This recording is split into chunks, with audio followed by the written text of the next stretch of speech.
Well, good morning, everyone. I'm going to give a brief introduction and then we'll roll out our program, but it'll be going quite quickly so that we can get to the good part, which is the presentations.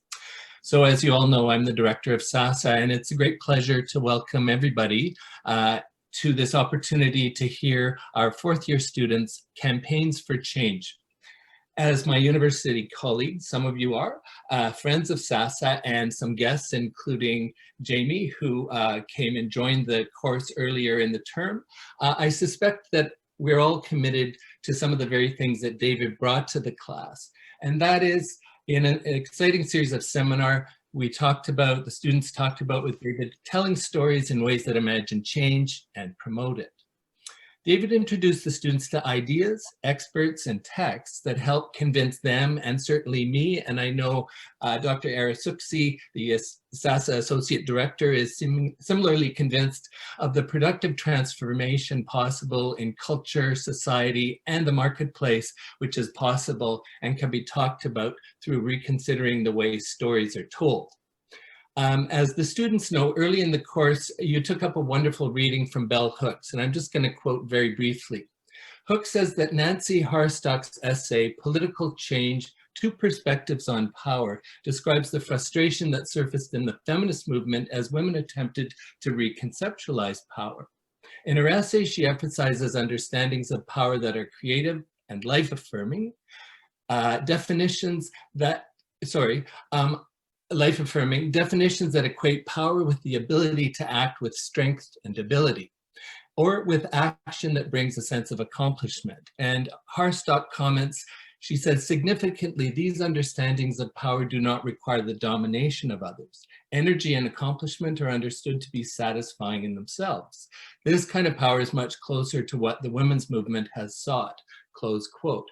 So I think Hooks' recognition of the importance of Harstock's insights is at the heart of what David was trying to do with the students in this course. I think he was trying to encourage them to reimagine power, to embrace analysis, energy, and imagination as tools that can offer satisfaction and strength, and to take risks and dream dreams. So today we get to hear some of the results of that program, and I'm really looking forward to it. So I'm going to turn it over to David, but before I do, I'm really pleased to be able to ask Sierra Joseph, one of our fourth year students, to do the land acknowledgement. Thank you. Good morning, everyone. We acknowledge that Western University is located on the traditional lands of the Anishinaabe, Haudenosaunee, Lenape-Wauk, and Attawandaron peoples on lands connected with the London Township and Sombra Treaties of 1796 and the Dish with One Spoon Covenant Wampum. With this, we respect the long-standing relationships that Indigenous nations have to this land as they are the original caretakers. We acknowledge historic and ongoing injustices that Indigenous peoples, including First Nations, Métis, and Inuit peoples, endure in Canada, and we accept responsibility as a public institution to contributing towards revealing and correcting miseducation, as well as renewing respectful relationships with Indigenous communities through our teachings, research, and community service. I am a settler on this land, and therefore it is my responsibility to acknowledge the first carers of this land as Indigenous peoples. I know that not everyone who attends this talk virtually is currently situated on the lands we've acknowledged, and therefore I urge everyone to reflect for a moment about the land you are on. Personally, I am from Barrie, Ontario, which is located on the traditional lands of the Anishinaabe peoples. If you do not know what lands you are situated on, please check your city documents or the Native Land website to learn.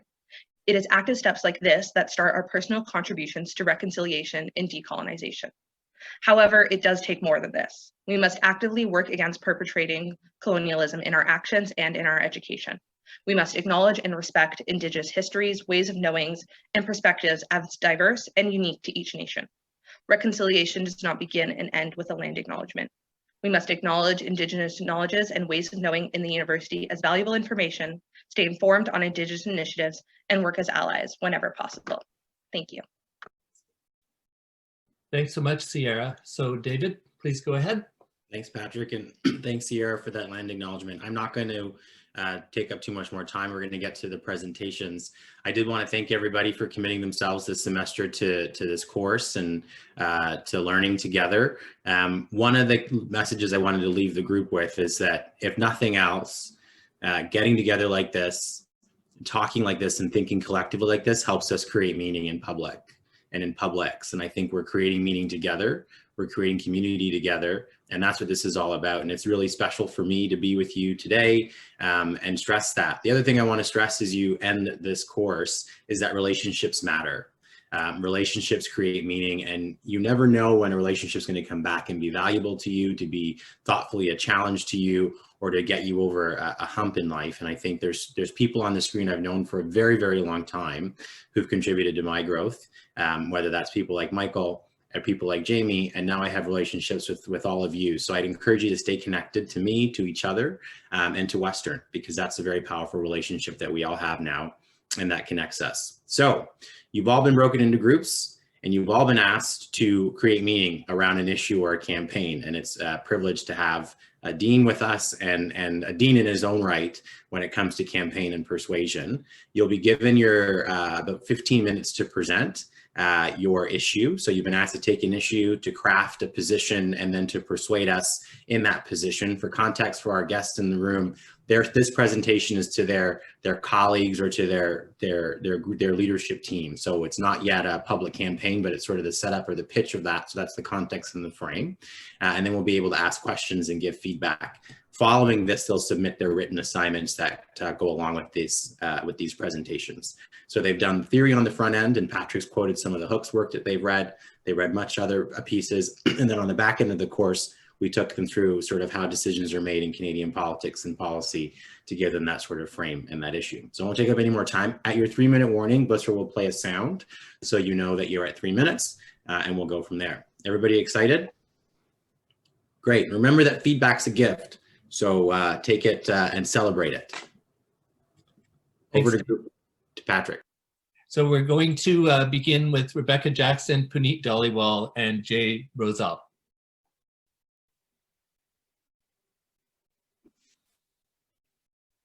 Okay, I will be sharing my screen now, group 4.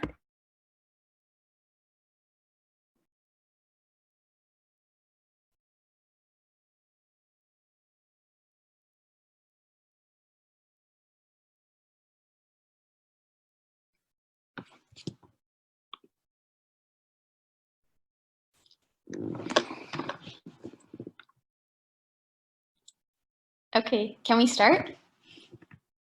Yes, just tell me next slide whenever you want me to move. Okay, awesome. Just before we begin, I apologize for not having my video. My Wi-Fi is a bit wonky, so I'm on my data and I'm trying to save it as much as possible. So I apologize for that. Okay, anyways, Smart Appetite is a smartphone app which promotes smarter and healthier eating by providing personalized food and health-related tips, accessibility options in the local community of the user, access to dietitians, budgeting options, and much more. It is a collaborative piece created by the Human Environments Analysis Lab at Western University. The app works by providing users with regular nutrition-related information that is personalized to their own dietary needs and goals, schedules, routines, budget, and geographic location. A team of registered dietitians meticulously research and provide local food options that meet the needs of the user, while other health-related professionals and geographers alike aid in supplying budget and location-based information. Next slide.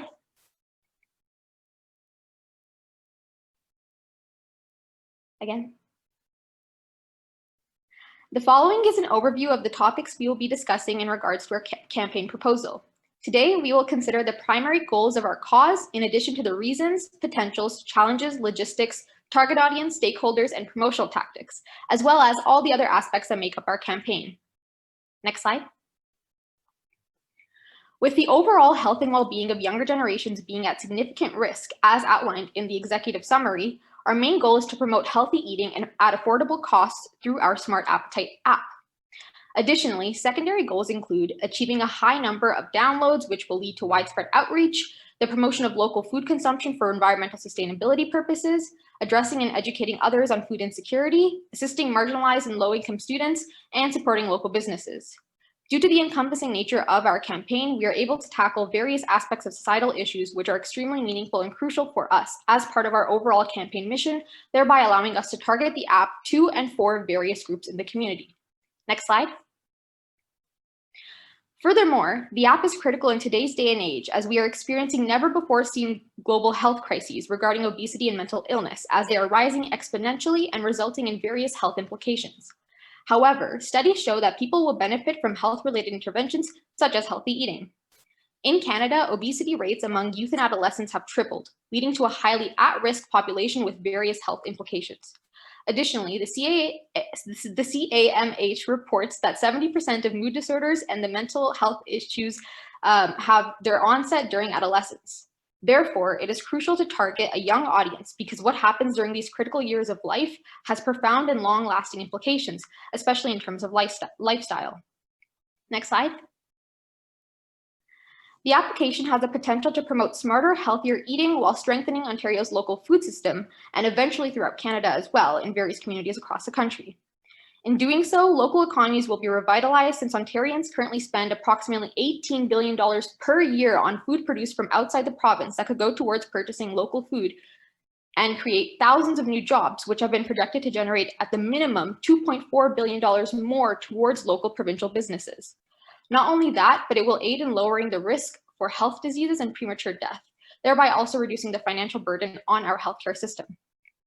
Moreover, the app can influence public opinion by providing easily accessible information regarding healthy food options that busy students in particular do not have to actively search for themselves, since it is all right at your fingertips on your easily accessible mobile devices.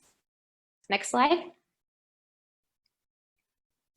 Unfortunately, the pandemic has brought on various issues which we have taken into consideration, including travel issues, so we are providing delivery options due to the pandemic and ensuring distance is maintained for students who want to get groceries or eat out. There are also additional issues regarding seasonal availability, dietary restrictions, cultural diets, and more that need to be factored in to ensure that every user continues to consume an adequate diet regardless of their restrictions. Additionally, as a result of that, we are offering to cater specifically to these individuals by providing options such as halal and vegetarian and vegan options to our community. Next slide.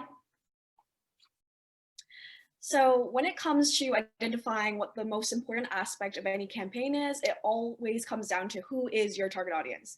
So we, this team here at Smart Appetit, wanted to select a demographic which we have seen firsthand experience numerous obstacles to food security and overall health. And this is how we settled specifically on selecting students at Western University as our main target audience, as we are students ourselves and we know that we experience obstacles to wellness through our own experiences as well as through the experiences of our peers. So kickstarting this app as well as the campaign sets us apart from any other programs with similar goals because we have firsthand knowledge of the problems that we are looking to directly solve. And in regard to general criteria regarding our target audience, for the age, average 18 to 24 years, of any religion, as well as of any ethnicity or race. However, we especially want to emphasize that we are looking to reach out to members of BIPOC communities, as we want to acknowledge within the educational portion of our app that these individuals generally experience disproportionate obstacles and barriers to achieving food security, as well as overall health and wellness. And then for additional criteria, as we are an app-based program, access to a smartphone or device that allows for downloading social media apps would be required. Next slide, please. So what are the reasons for this specific target audience? One of the very first things that we identified upon creating this campaign was the fact that education is key. And it is also influential, especially on young people who are generally at an impressionable age. However, despite being impressionable, topics on affordable healthy eating and wellness are often placed on the back burner when it comes to their inclusion within education systems as well as general curriculums in Canada. So having programs and options for good health catered specifically towards young people, which are easily accessible to them through a means which they are comfortable with, i.e. social media and apps, has enormous potential to remedy this issue. And a secondary issue would be to empower youth and adolescents to make their own decisions regarding their own healthy choices, which many of them may not realize that they actually do have a choice. And in combating these issues early, and with this specific target audience, we have a great opportunity to generate long-lasting change for generations to come. Next slide, please. who are our primary stakeholders? So the local businesses that we have mentioned, such as farms, grocery stores, restaurants, etc., that will be providing the food that we will be advising, as well as our target audience who will be consuming it, are clearly the main stakeholders, as they will be playing the largest role in generating the success of the app. However, we will also be looking to various health and wellness foundations based in Canada to enrich our app and program with guidance, detailed research for the educational portion, as well as potential sponsorships. And lastly, we will be looking at our relationships with various labs and institutions of other Ontario universities and colleges to seek out potential collaborations and therefore greater overall growth. Next slide. In regard to our primary promotion tactics, once again, one of the most important things we identified was that people generally respond pretty well to healthy and cheap options. So we will be promoting our app with these qualities at the forefront. Our call to action will be to eat well through the app, and to accompany this, we will be conducting a social media campaign as social networking sites make this easily accessible. And to promote the app, we will generate an executive summary, a press communication release, as well as a digital communication release. And these will be engaged with mostly through, but not limited to, Instagram, Facebook, and LinkedIn. And we have selected these social medias as our primary ones, not only because they are the ones used most by young people, but are also currently some of the best programs for analyzing and increasing engagement, as well as social outreach. And we will also supplement this promotion with some fun giveaways, such as laptop stickers and badges, just to kind of pique the interest of the young people that we are looking to promote to. Next slide, please. Hi, so I'm going to talk specifically about our campaign, just some of the processes that we're going to go through, because that was really big, especially like the press release and then the different call to actions that we're going to be doing. So the press release itself, I'm not going to read it through it just for the sake of time, but what we spent like a really long time making sure about everything was that we realized the press release was firstly absolutely crucial to the promotion of the app. And because of that, we wanted to make sure that within our student demographic that we're trying to reach out to, that we were also making sure that we are getting to different socioeconomic groups within that demographic, because obviously not all students come from the same background. So because of that, we made sure that the press release itself talks about, firstly, eat healthier without the expense. So it has those two buzzwords of eat healthy, which is something that could definitely attract some groups of people, as well as like without the expense, which is a different kind of demographic that you're trying to attract. And then as well, for the us narrative that we had discussed last week with Sussman, we also talked about how being part of this kind of getting this app and doing this is also doing something for your local economy. So it's then, the two options that are very attractive to students, whether that's because you're more interested in eating healthy or because you're more interested in saving money, or both. And then also the idea that you're also helping the economy. So you're participating within the society as well in a way that's helpful to everyone, especially with the environmental issues that are currently getting worse and worse as we go on. Can we go to the next slide, please? So then we realized that one thing that we really needed to focus on was digital communication pieces, especially since we're targeting students. Just because, social media is obviously one of the best ways to communicate with and get into contact with students. And also social media is the most appropriate way to reach a widespread audience. And it's very easily accessible, especially seeing as 94% of Canadian adults do have access to phones. So once again, with our different images that we created for the digital communication, they all have similar colors and they all have the logo on them, just to make sure that logo can become familiar and we can build that brand image and everything, and it becomes something that people are aware of and would respond to well when they see it more and more. And the colors as well kind of have that effect. But we also made sure that the wording of the different digital communication pieces did the same thing in reaching out to various communities. It's no longer just saying, save money or eat healthy. We made sure that there's different things. So one of them is experiment with local produce, eating healthy shouldn't be expensive, eat well, pay less. And then if we go to the next slide. Thank you.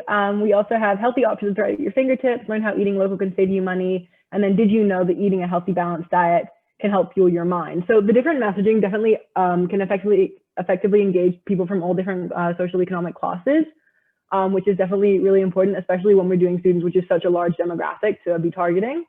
And it hopefully means that we can reach out to the largest group possible. Can we go to the next one, please? So, and then the next one again. Thank you. So basically our call to action is badges and stickers, and laptop stickers specifically, and then an accompanying flyer. So basically we realized that orientation week is an absolutely fantastic opportunity to promote this app, especially to students, because during orientation week, you can get the attention of the first year students as they're learning a lot of new things, and they're also adjusting to every new thing in their life at the same time as well. So it's a really great opportunity to kind of push these new ideas that are like influential, obviously in a positive way, and saying, you know, this is options to eat healthy and save money. And if they start kind of using this app and like adding this to a part of their like weekly routine of going to the local grocery store, going to local farms or things like that to get their produce, using this app to direct their dietary choices. If they can do that from first year, it's definitely a way that we can get long-lasting people who are going to be constantly involved with this app and like using it in the long run. And also, so specifically orientation, we realized was a great opportunity because firstly, there's a lot of first years gathered at events, which you don't necessarily get such large groups of people gathered at events throughout the rest of the year. So when they have the different like speeches, the different events that happen for the whole of the first years, just having that app promoted, even whether it's people actually actively talking about it, or even if it's just like having different images of it in different places as sponsorship, it really builds that idea of brand familiarity with the logo and everything. And then all first years get a little bag when they first come into residence, or even when they first come in, if they're off campus, they get it there. And that bag has in it different flyers. Usually it has a little calendar, a notebook, and then it has different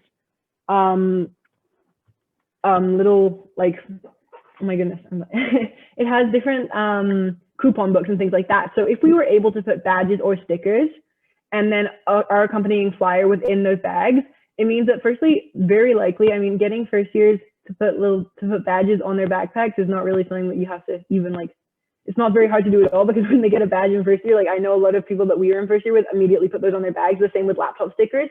And if you also encourage softs to do the same kind of thing, that's immediately a lot of promotion. It's not only promotion in that we're promoting it to those groups of people who are getting the stickers and everything, but it's also promotion for us on campus, because the more that these images are seen around campus, whether that's on laptops or backpacks or different areas and posters or what have you, it immediately increases the number of people who are viewing our product and them could become interested in it. And when they do see those posters on or those posts on Instagram or anything, they would immediately be more interested in it because they will have already seen this image like quite a few times.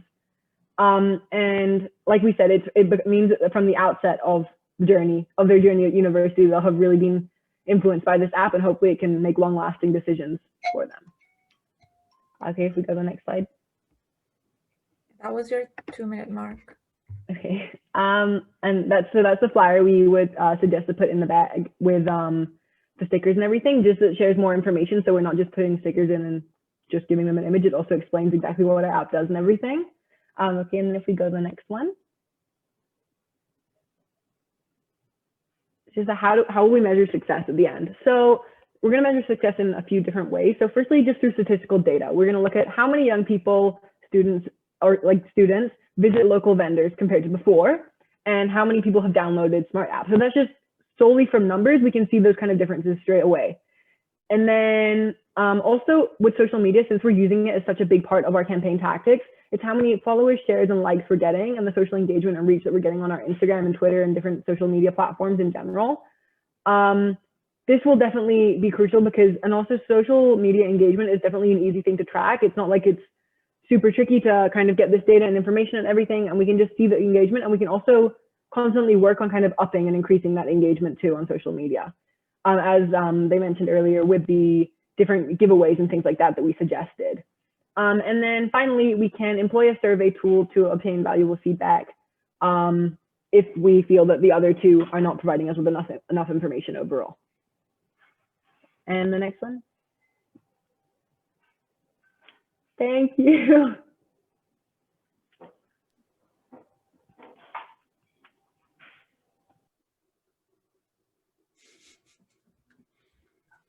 Wonderful. I guess I'm the MC for the question period. With each one of these, I'll certainly say if David would like to jump in right at the start, you're most welcome, David. Otherwise, the floor is open. David, do you have anything you want to respond with initially? Good job building that presentation. I think you guys did a very good job taking us through what you were trying to accomplish. A couple of questions for you to think about, not need the answer now, is remember to put into acuity what you're solving for through the campaign. So I think you've done a good job articulating the power of the tool in the app. I think one of the questions I'd ask you to think about is, what's the larger issue you're driving people's attention to? So I heard a lot of good things. I heard things around localizing the economy, which is a theme that we're hearing a lot in COVID. I heard around a lot of information around self-care, which again is a theme that we're seeing a lot about during this time. And I heard a lot about climate change and sort of how individual choices can help curb the impacts of climate change. So that's a lot in the basket. So how can you, if at all, unpack some of that to make it relevant to the audience that you're trying to persuade? And then the other question I have for you on the back end is, your measurement tools are really clear, so kudos for that. What are you going to do with that data, right? So if this was a political campaign, the signups would be helpful to drive votes or to drive a reading of opinion, even if it's a snapshot. If it was say you're working for blah blah or Sobeys, you might be able to get consumer data through that. So just think about what's the power of the data that you're collecting versus just the ability to capture it. But good job. Thanks, David. So there are questions there that we can press you on. And on the other hand, if people have questions they would like to raise at this point, please either raise your real hand. Sophia, that's a real hand. Yeah, I was just wondering, I liked when you were talking about your audience, how you mentioned trying to reach people of different races and ethnicities and people of different socioeconomic classes. But I was wondering if you had thought at all about how an app about healthy eating could potentially affect people with eating disorders, like if you'd incorporated that concept at all into what healthy eating entails, because it, you know, for some people it would mean eating less or eating better, and for some people it definitely means eating more. So just wondering if you could speak to that. Yeah, so I'll tackle it initially, and then Jade and Rebecca can jump in. So yeah, we definitely thought about that, which is why the importance of having registered dietitians is really important on our team, because they're going to be the ones that are going to be working directly with the users. So that's why we made sure that they're registered dietitians, obviously, so they are familiar with eating disordered or disordered eating as well. So we wanted to take that into consideration as well, because obviously that is a huge issue that we would need to address. And then also another thing is that, although obviously, like, that's a really great question. Also, what we, another part of the health that we talk about within our app is not only like bodily health and everything, we also talk about mental health, and we hope to promote that within our app too. So with just like the different ways that things will be expressed and things like that, like we really hope that that can also alleviate that pressure that comes with different eating disorders and things like that. In that mental health is definitely one of our big concerns too. It's not only health in terms of like physical health and appearance and things like that. So hopefully in that way, we'll be able to kind of respond to that too and avoid that. Okay. I think we'll move on to Dr. Michael Milday. Thanks, Patrick, for giving me my full title there. Thanks very much for the presentation. Really enjoyed that and find it quite compelling. Can't help saying that as a university administrator, I hope you're going to engage your university partners to help you roll this out, right? I was sort of curious who you see as your supporting partners. You mentioned sort of the dietitians, you mentioned local businesses and so on, right? Who else is going to help you sort of bring your message forward other than the administration? Penny, did you want to talk a little bit about Heal Lab? Yep. Yeah, so this app is actually already like in the works. It is completed by the Heal Lab, which is a human environment analysis lab at Western University in the faculty or the Department of Geography, sorry. It is under Dr. Jason Gilliland. He's the one who is the mind behind the app, and all of his grad students and whatnot, they're all working under him. So there are quite a few members that are involved. We have other universities as well, including Laurier University, as well as Brescia, as well as University of Waterloo. We also get funding from the Canadian government through Health Canada, as well as the East Old Village and London Training Center. They're also funding this. So we do have quite a lot of collaborators on this project who are with us and supporting us throughout it, as well as also the Middlesex London Health Unit as well. So quite a few people. And then also just to add on to that, for the promotion specifically, we had talked about potentially working with orientation, whether that would be initially through OSTAF or through the different faculty specifically. That could be a decision that we'd obviously make at the time. To do it at a big general orientation event would obviously be ideal. but even if that wouldn't be possible, to collaborate with specific faculties, it would be definitely, because I mean, they're run by, since the like leadership teams are very much student run and everything, it would be very, very possible to reach out to these people and like ask them to consider potentially having these within their orientation day and just like talking about it, if not even promoting it specifically and giving out the stickers and badges and things like that.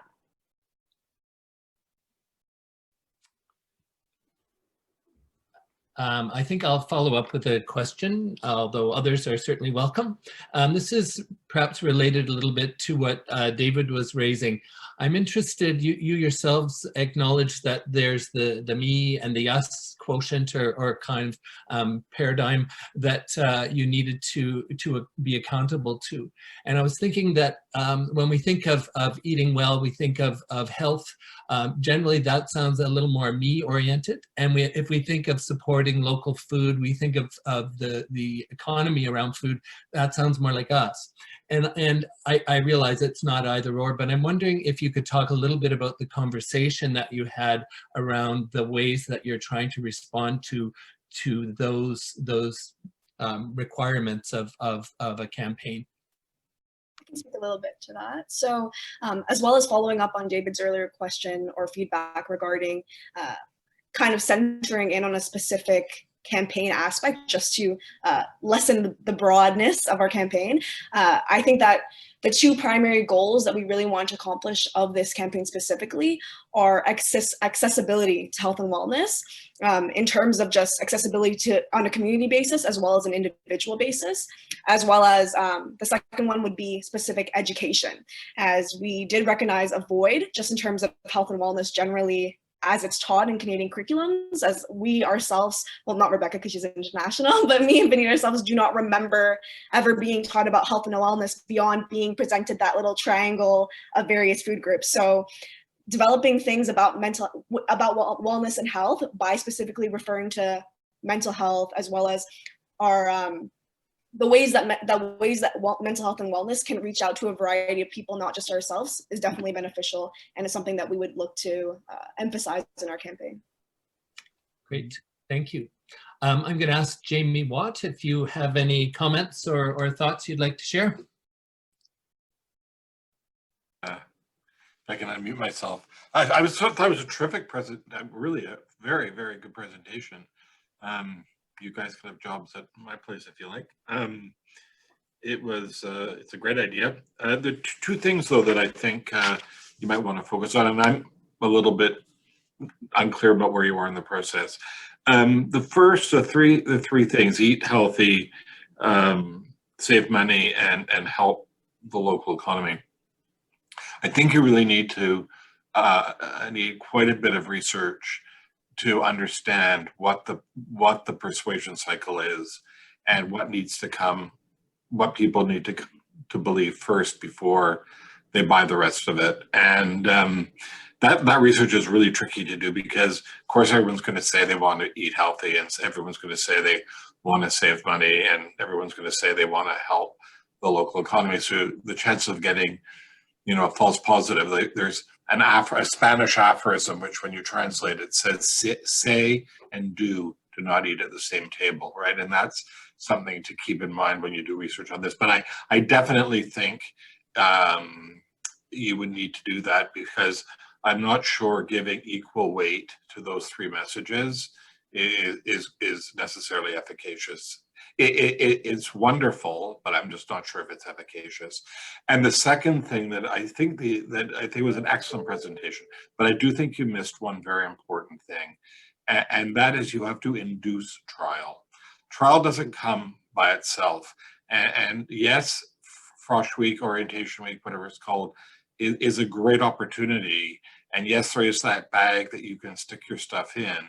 But you have to actually, and yes, you can get somebody to put a sticker or a badge on their backpack or on their laptop cover, but to actually get them to try something, you have to use some kind of time-limited trick, right? Which is usually saving money or something. You have to incent people, and they say that if you believe in your product, what you really want to do is you really want to induce trial, because yes, that those students are all, at a great time when they're making new habits and whatever, but I'm not sure that healthy eating is necessarily number one habit at orientation time. So I would say that something that induces trial, something that lasts for the first 30 days, something that is half price, something you need to add to what you're offering.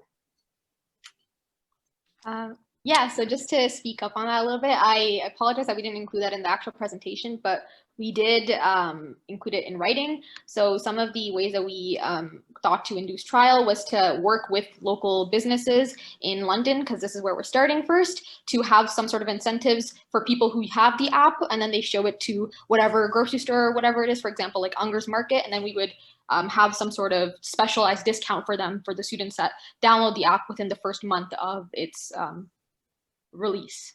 Well, there you go. Yeah. Great. I think with that, we'll wrap it up. So congratulations to the group on the presentation. We're going to move on right away to what is officially called Group 1, and that's Sophia Balick, Brittany Forget, Francesca DeNoble, and Sierra Joseph. Hello. Bushra, do you know if I've been enabled to screen share? If I need Yeah, to? which one of you is sharing? It's going to be off my laptop, so just Okay, okay, yeah. So I'll make you the host now. Yeah, thank you.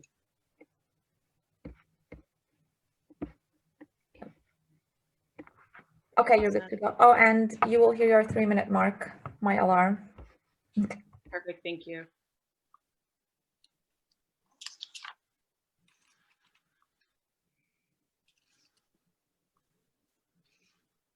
All right. As we shift directions a little bit, we wanted to offer a content warning for the material that we will be covering in this presentation. The following presentation will include discussions of child pornography, sex trafficking, sexual assault, and general discussions of non-consensual activity and pornography. For clarification, there will be no visual representations of these topics. We encourage you to take a break from your computer if needed and join us afterwards. Let's talk about porn. It's kind of uncomfortable sometimes. Despite the fact that more than 28,000 people are streaming internet porn every second, it's not something really discussed casually, and that's part of the problem. Typically, advocacy campaigns involving porn are framed in terms of puritanical and evangelical values, as in there's no space for porn between you and Jesus. Well, we're not here to argue about that. We're here to campaign against Pornhub's flagrant disregard of their responsibility to keep the people on their website safe. With community guidelines that fail to keep exploitative and non-consensual content from being uploaded, as well as frequently ignored content removal requests, Pornhub has become a host for child pornography, secret recordings, sex trafficking, and videos of sexual assault. And though this all might feel like a distant issue outside of our scope, it is important to note that Pornhub was founded in and operates out of Montreal at MindGeek headquarters, meaning it's a lot closer to home than you think. But the repercussions of these issues can be felt across the globe.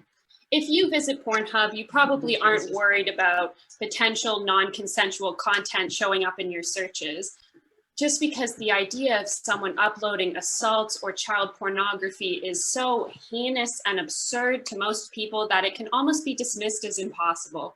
But who knows what you'll find?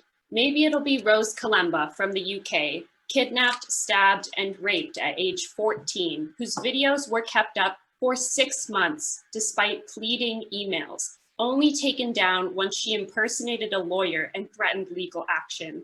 Or it could be Avery Sapir, whose assault videos between toddler age and 15 were uploaded, with only the videos of her young enough to be in diapers being taken down after all of them were flagged.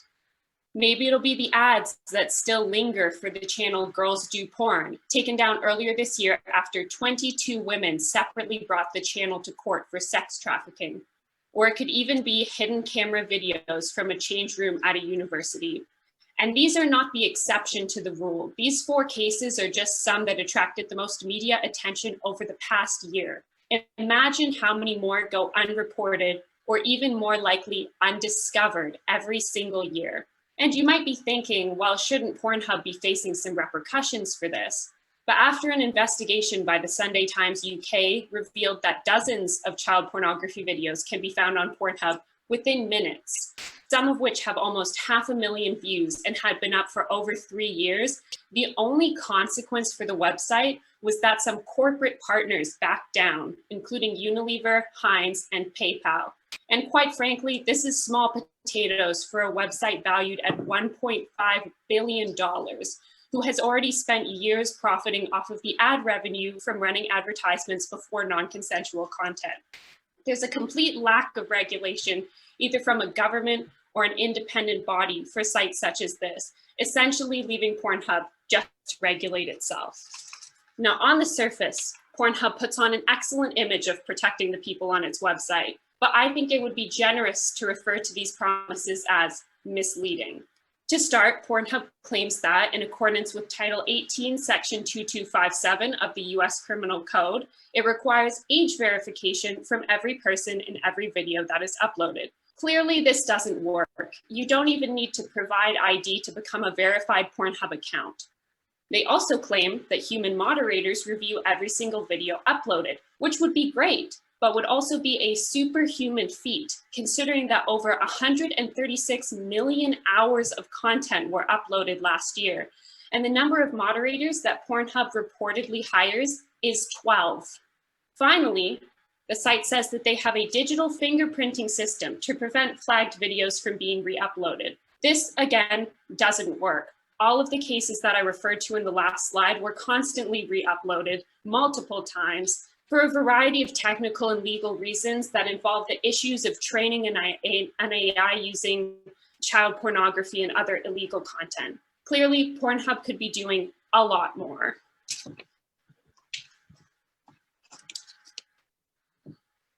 In response to these issues, we're advocating for increased regulations on porn uploads. A more stringent vetting process for videos and easier steps to have content removed would protect people from real harm. This campaign will spread awareness about non-consensual uploads and spark important conversations that decrease the stigma around porn.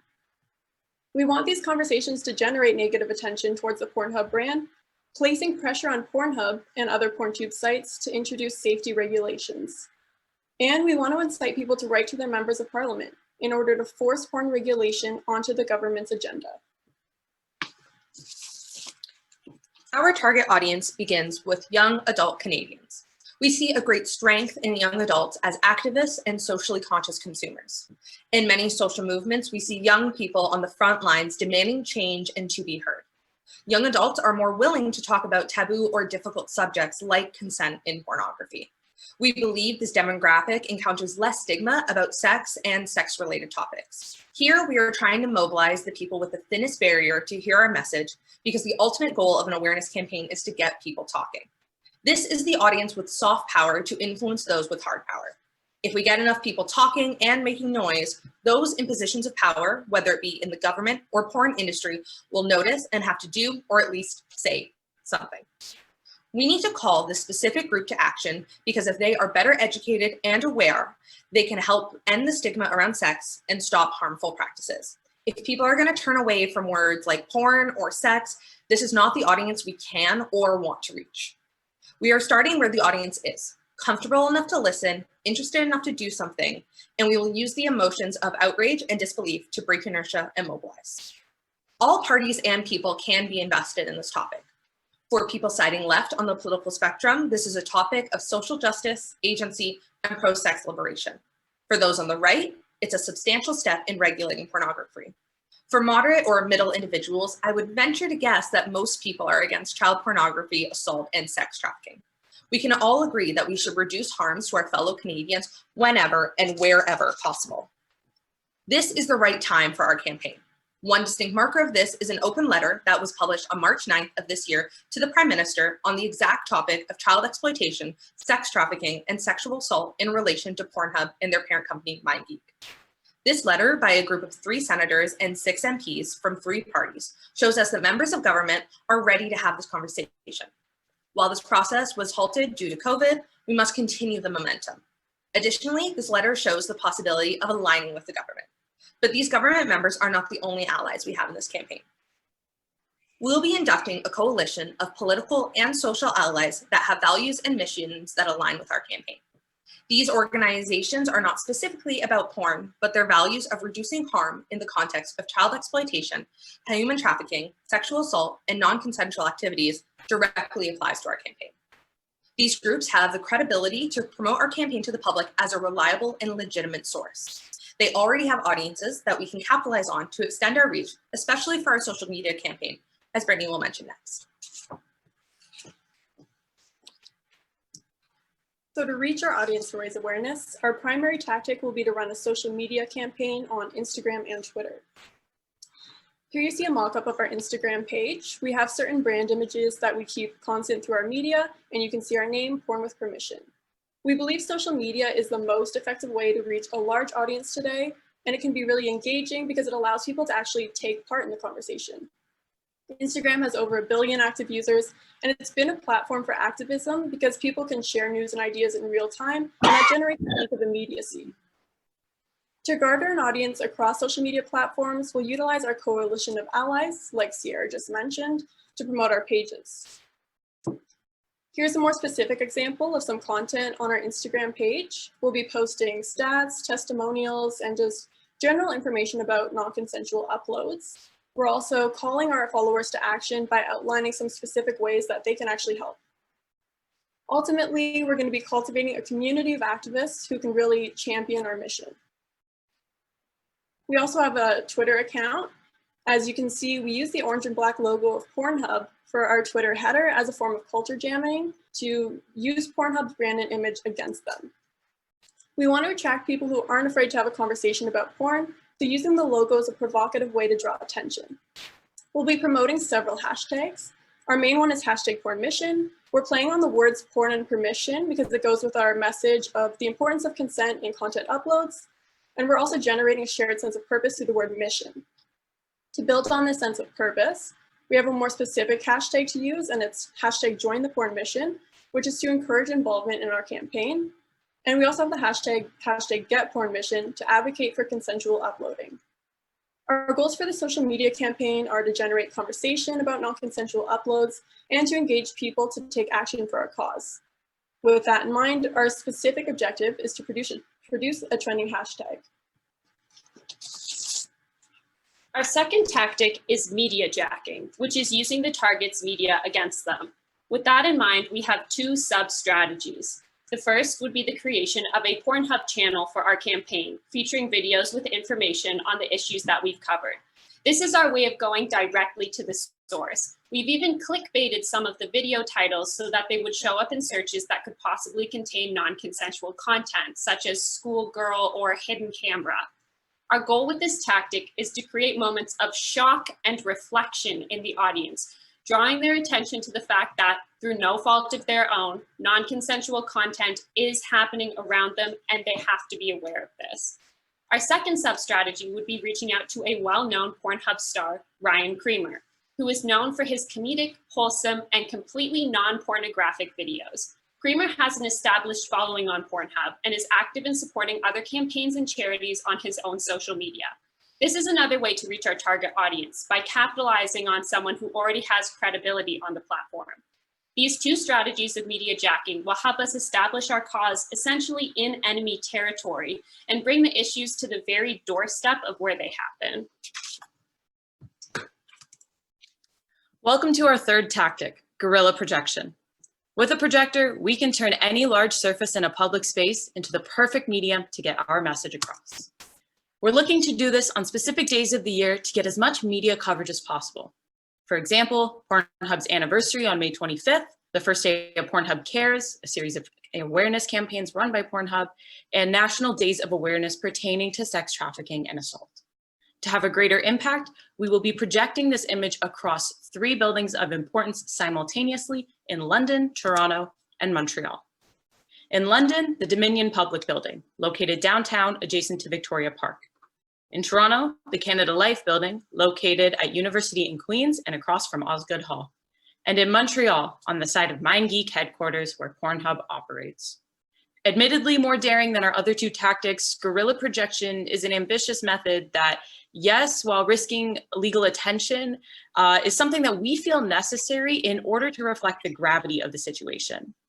While guerrilla projection has been previously brought to court, it has yet to be charged, as light projection cannot actually do harm to a building. By projecting our logo and website in a public space, we are demanding the attention of the media outlets, those of the public, and city officials. This is a public issue, so we're going to make it known to the public. With the tactics outlined by Brittany, Sophia, and Francesca, our campaign will mobilize our target audience of young adults to write to their MPs and take to social media. A conversation is the beginning to change. This will get non-consensual porn regulations on the government agenda to reach our eventual goal of increased regulations on pornography, more stringent vetting processes, and easier steps to have content removed. We will use outrage to break inertia, bring people into the conversation, and work within the frames of consent or permission, right to our own images, and fairness to all. But at the end of the day, it's not about Pornhub's less than ideal policies. It's about protecting our communities from harm. These people are real people in the videos, and they and we should be able to protect them. We know this is not an easy conversation, but we need to normalize it to ensure safe conversations and experiences for all. Ultimately, we're asking you to take a position on porn with permission. Thank you.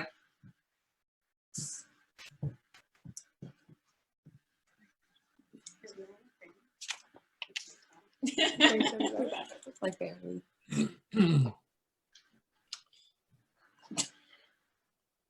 Amazing.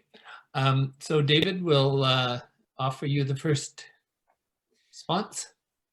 I mean, that was very well done. I have lots of notes.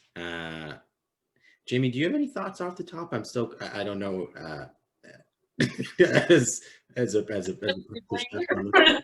from the Pornhub profile. Yeah, I do. I think it was terrific. I thought it was really terrific, and I think it's got lots and lots of possibility. I think the name you're going to have to be, as you know, probably sort of, you're going to have to blend being careful with the name and being audacious with the name at the same time, right? That's the name is definitely a two-edged sword, but I wouldn't encourage you to shy away from it. I just think I would be aware of it. The only thing that I would suggest that you do with a campaign that you haven't done, because I think it's very strong, is I think it is worth, when it comes to the political action part, targeting it.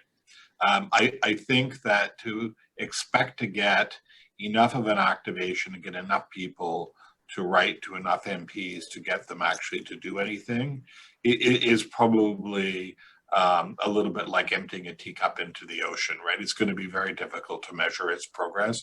Whereas if you target some MPs that are susceptible to the message or whatever, and then just harass the living, what out of them, I think your campaign will work much better. So kudos for the campaign as a whole, but I think at some point the tactics need to be refined as against a certain number. There are, for example, 77 ridings that determine every federal election. So you could target those, or you could target, ones that that you thought you'd have some success with. I just think it's a bit scattershot for,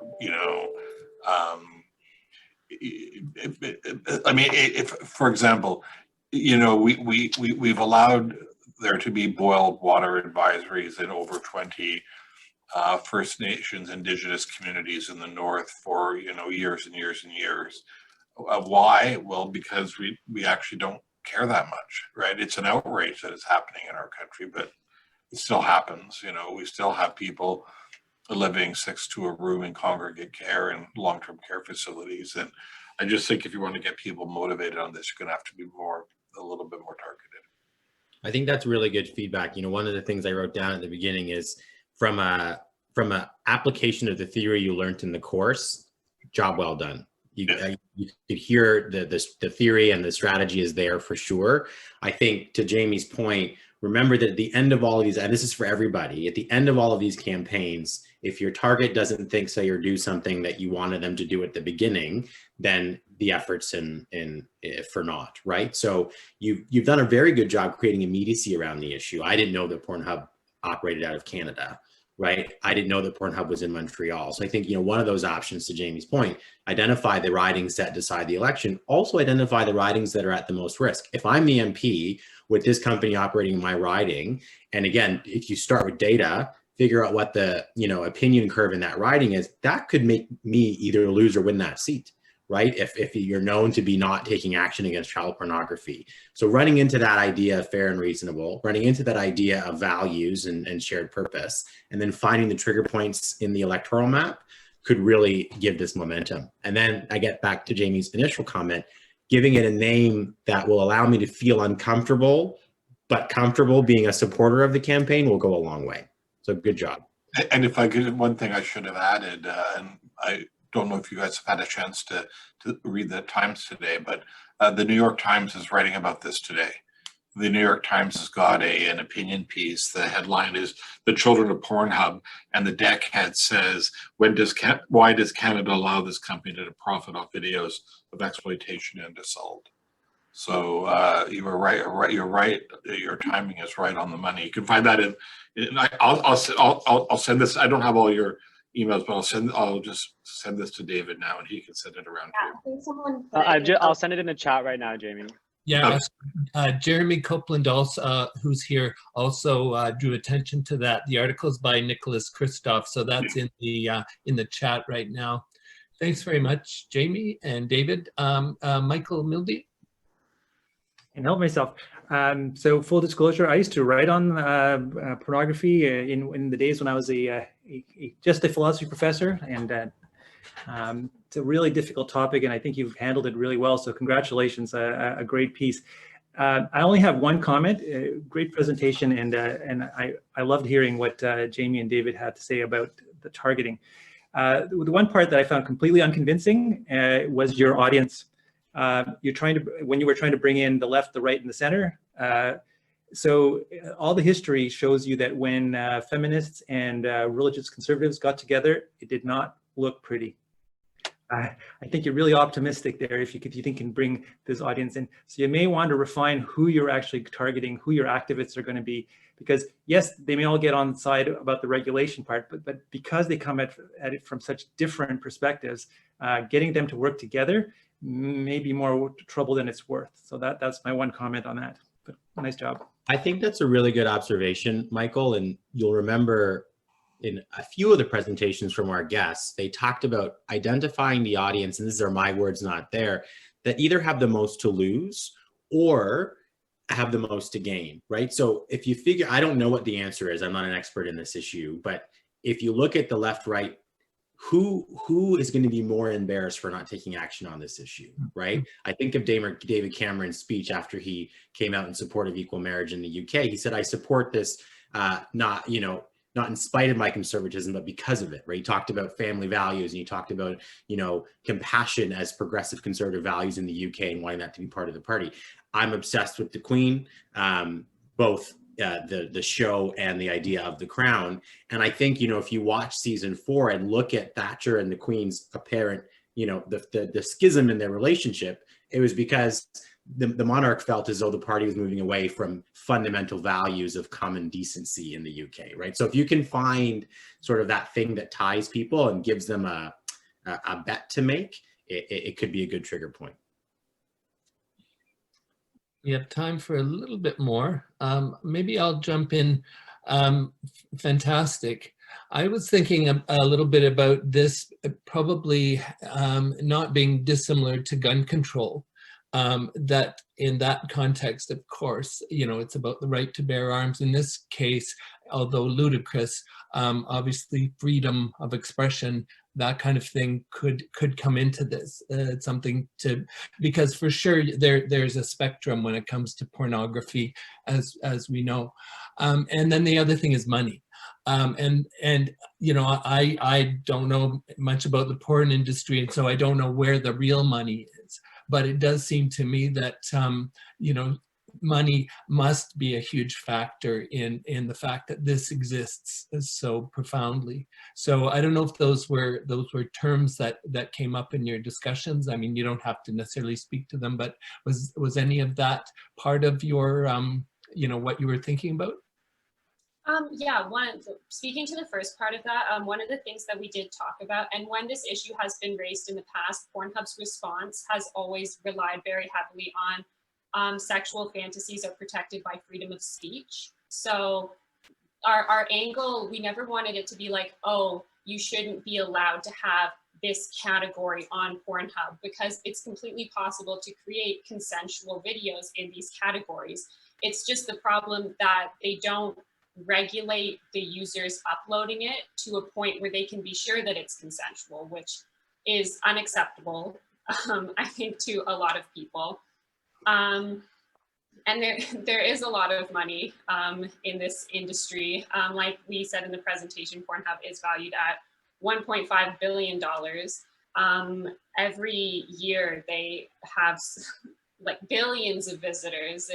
So it is difficult, I guess, to think about MindGeek as a big player in the tech industry in Montreal and saying that, oh, we want to crack down on this company, which even though a lot of people don't know what they do, it is considered to be like a big part of the tech economy in Canada.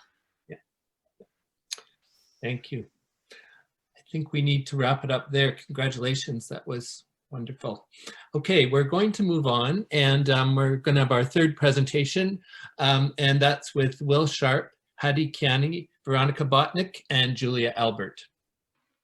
Okay, good morning, everyone. Today we are excited to discuss our campaign around composting specific to London, and based on our own experience and what research tells us about the urgency of waste diversion, we strongly agree that it's time to give a shit about composting, and we think you should too. Next slide. So before anything, we wanted to show a quick video that explains the process of industrial composting. While London's process may vary slightly, the ideas and the outcomes will remain the same.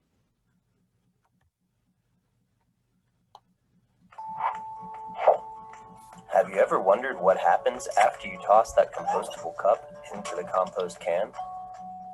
Turns out, it is a fascinating process full of wonder, societal benefits, and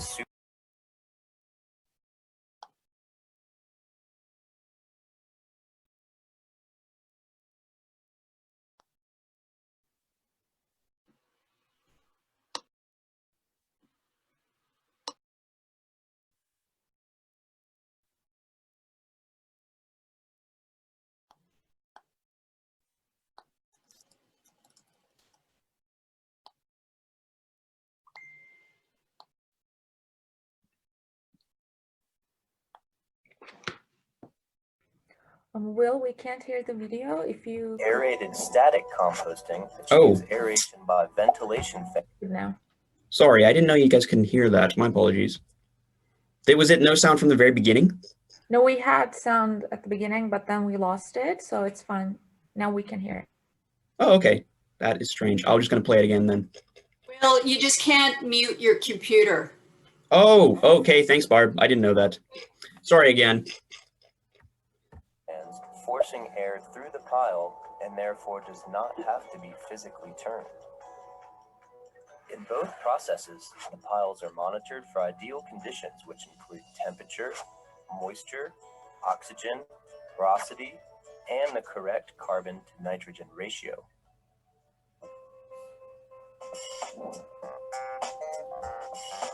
Once these conditions are achieved, microbes flourish, and the pile heats up from anywhere to 131 to 160 degrees Fahrenheit.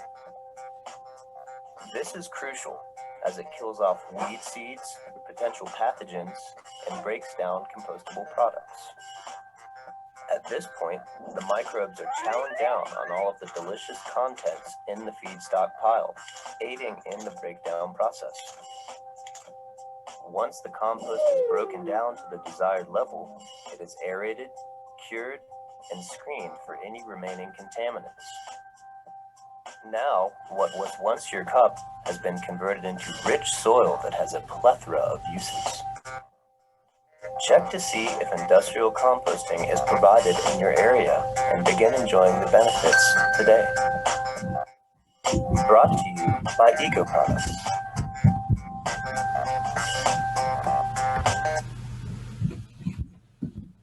And next slide, please.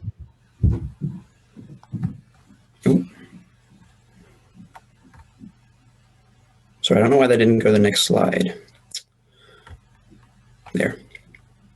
Yeah, so on that note, moving to London, Ontario from British Columbia has opened my eyes to many things. I've noticed that Ontarians are much hardier than British Columbians when it comes to braving the bitter winter. I've noticed the beauty of diving into a freshwater lake versus the ocean. You don't have to worry about getting salt in your eyes or in your mouth. But unfortunately, I've also noticed less urgency and incentive among Ontarians on an individual, business, and governmental level when it comes to reducing greenhouse gas emissions and waste. So in my first year of university, I was alarmed and saddened to discover that my residents, as well as the rest of Western's campus, had no composting system. I was even more shocked to discover that London itself, one of the largest cities in Ontario, had no composting system. Next slide. Fortunately, in February of this year, after 2 decades of study, London City Council decided to implement a green bin system with curbside collection of organic waste starting in October 2021. Unfortunately, this date has been pushed back due to delays when dealing with the COVID-19 pandemic, so it will now be rolling out in 2022. That said, it's an important first step in diverting organic waste from London's landfills, which are expected to reach their full capacity in 4 years. And I'm just going to explain the environmental benefits of diverting organic materials from landfill.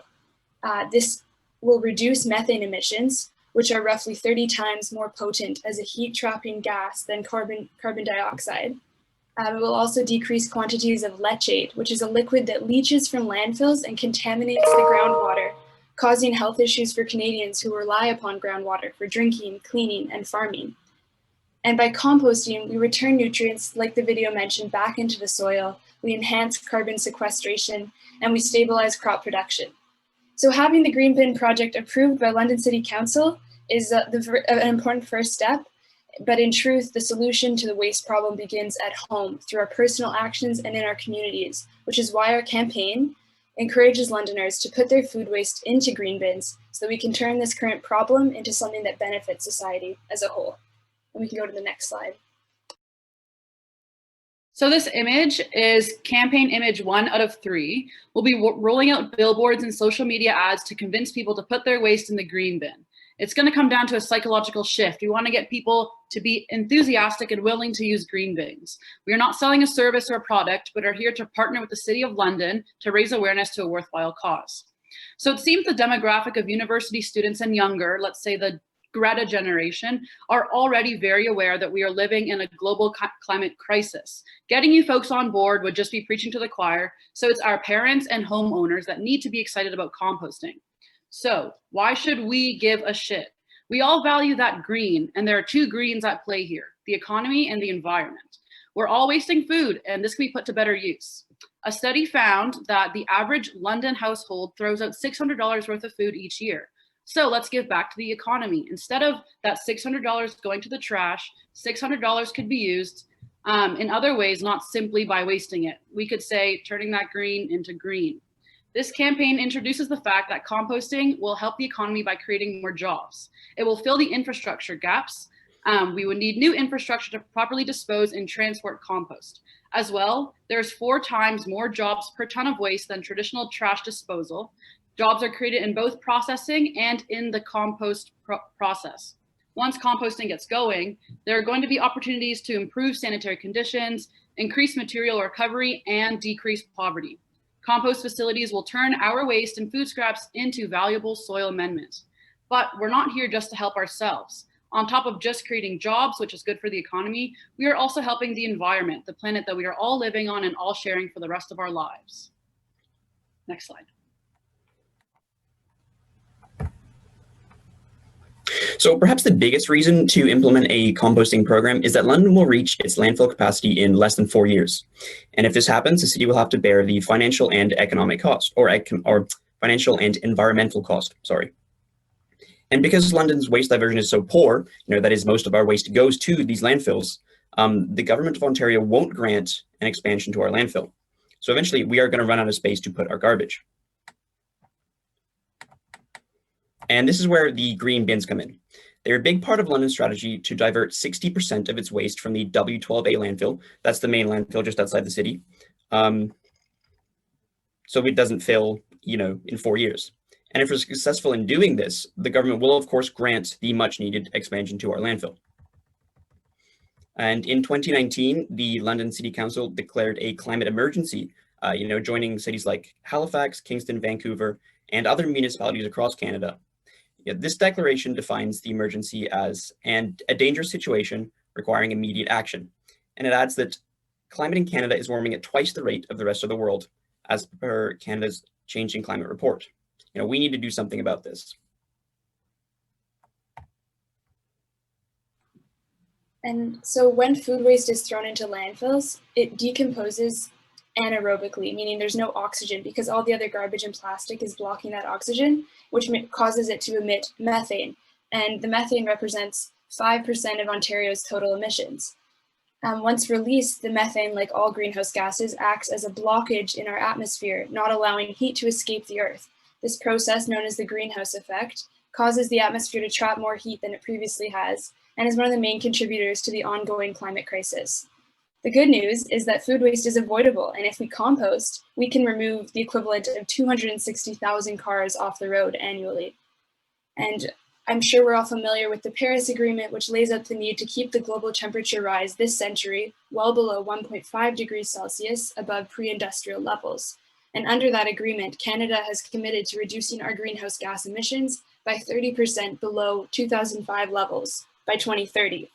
So composting and decreasing methane emissions is an essential step to achieving this goal. And by putting our food in the green bin, Londoners can be a part of that solution. Next slide. So now that we have looked at the posters, the next logical question would be who we are targeting this campaign to. First and foremost, it's important to note that at this point, we don't need to convince politicians or policymakers. Compost is, as mentioned, coming to London in 2022. What we need to do instead is to convince the everyday people of London to do their part. To this end, we are targeting mainly adults. We chose adults because they are usually the heads of their household. At the end of the day, they're going to be the ones composting or not. They're going to be the ones who are teaching their children to compost or not. We recognize that London leans conservative, especially fiscally. So that's why we made the statements in our posters immediate and relevant to what Londoners seem to care about. Furthermore, while everyday adults in London are our main target audience, we nonetheless want this campaign to have a large reach, which is why we are partnering with the City of London's social media accounts, which we will talk a bit more about in the next slide. Yeah, so as Hadi alluded to, our on-the-ground strategy is twofold. First, we're going to implement billboards that carry our message and slogan across the city. And here's an example of what one could look like. We're using billboards in part because they're great at raising awareness and reaching as many people as possible. We want the highest number of views and impressions as we can get. We need to reach the average Londoner because the city needs to come together for this to work. Whether they drive, carpool, or use public transit, they're going to see our message, and it's a simple one. We're also going to use social media to get our message out. The idea is that those we don't reach with the billboards, perhaps younger people, students, people that aren't commuting to work, we're going to get to them through social media. We're going to pair with the City of London's social media, that's Twitter, Instagram, and Facebook, and spread the messages that we've showed you. These accounts have a combined following of just over 100,000 people. And these are just some mock-ups of our social media campaigns. So in 2018, a former London councillor, Tanya Park, said, "It is time for London to play some serious catch-up in terms of our landfill diversion rates." And she's exactly right. Composting has been in the news for quite some time. Much of Ontario, much of the world really, or I should say North America, has gotten on board with it. So it's something London really does have to catch up on. As I said, it's been in the news, celebrities talk about it. So an example would be John Oliver. So in this clip, he is talking about food waste in the context of the US. However, I think it's interesting to note the entire 17-minute bit is about food waste. However, we're just going to show a quick clip of it.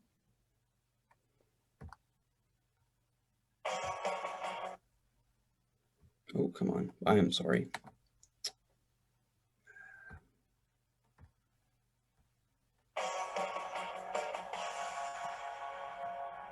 Our main story, but this is not a story about the food we eat. It's a story about the food we don't eat, because there is a surprising amount of it. A report by the Natural Resources Defense Council says that as much as 40% of all the food produced in the United States never gets eaten. Americans throw away $165 billion worth of food every year. That's about 20 pounds per person every month. Americans throw away enough food every year to fill 730 football stadiums. Food waste is like the band Rascal Flatts. It can fill a surprising number of stadiums, even though many people consider it complete garbage. But between producers, sellers and consumers, Americans are throwing out a third or more of our food, and the amount we throw out has increased by around 50% since the 1970s. At this rate, in 40 years, when you order pizza from Domino's, they'll just deliver it straight to the nearest dumpster, as they should, but that's not the point here. And if you think that this sounds bad, just wait until you see how it looks. Check out this waste dump in California's Salinas Valley. We got a whole load pretty much of loose organic lettuce. You know, we've got spinach towards the back. Looks like it's perfectly fine, nothing wrong with it.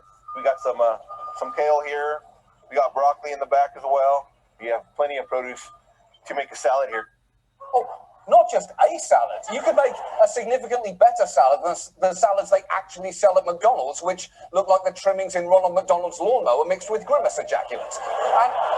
And the thing is, watching all that food go from farm to not a table is awful for a bunch of reasons. First, and most obviously, there are... So while, of course, John Oliver was talking about the US, a lot of the numbers in Canada and London mirror our southern counterparts, albeit obviously on a smaller scale. And just bringing it kind of closer to home, I think these numbers have been touched upon, but survey results found that leftover foods represent 30 to 35% of London's waste. And the average household has been throwing out about $600 worth of food each year. This would be the equivalent to 323 meals a year. Something to think about.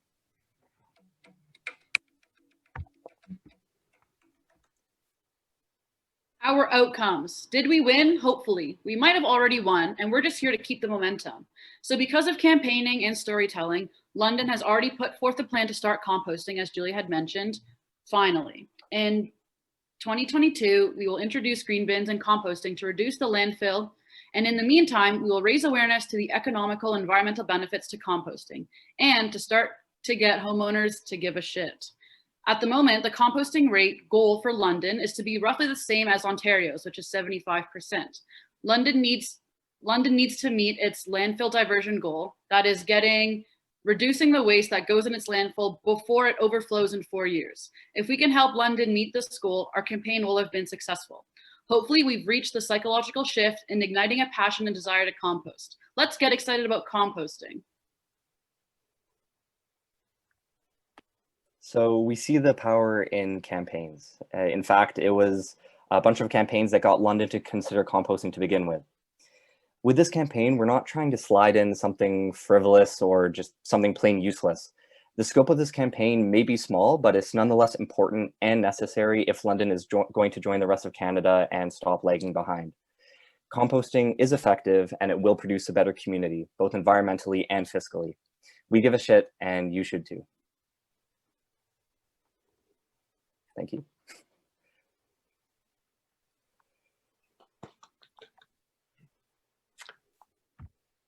Great job, people. So David, we'll turn it over to you and see where it goes. Thanks for that. Very good work. I really appreciated you taking an issue that was already sort of adopted and then thinking, how do you promote it to get traction among the user or the audience? So kudos for that effort. I think it's thoughtful, the way that you've classified your audience and some of the characteristics about London as a community. It is more conservative. It tends to be more staid, and there needs to be sort of a balanced approach to activation.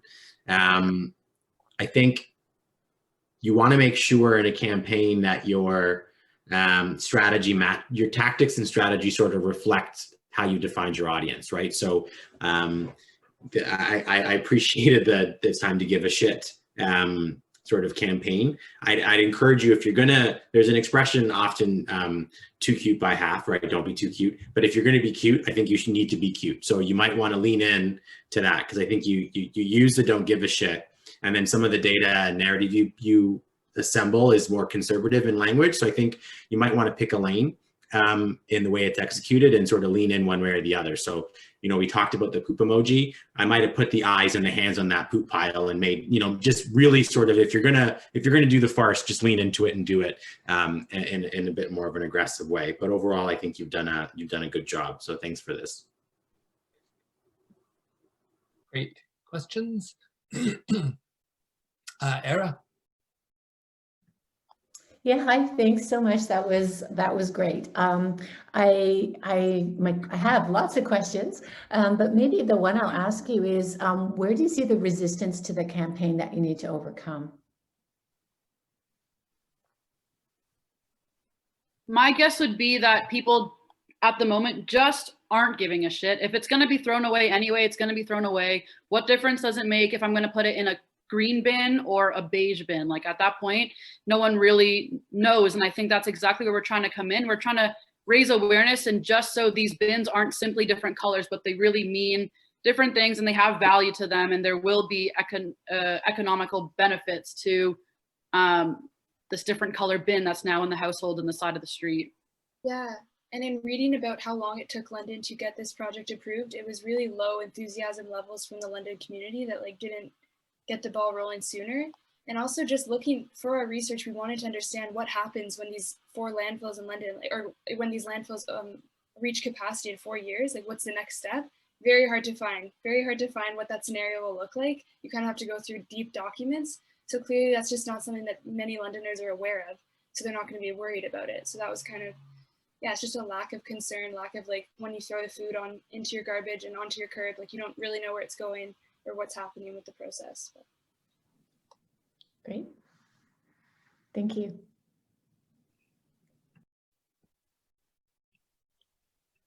Maybe I'll follow up with a thought. I was thinking about why haven't people composted? And I will say, to show what a morally superior person I am, I do compost, but it's messy, and it seems to me that some of the way and this is maybe picking up on what David was saying, some of the way that you're going about this seems to appeal to a demographic that is willing to, kind of deal with their own shit. And at the same time, it may also be trying to speak to a demographic that actually doesn't want to get messy. And there is a way in which I would think that this kind of public composting, or whatever you call it, actually has a potential to be a kind of a cleaner experience for the average Joe or Josephine. And so I think that, there's some, I think the messaging is really actually potentially quite complicated.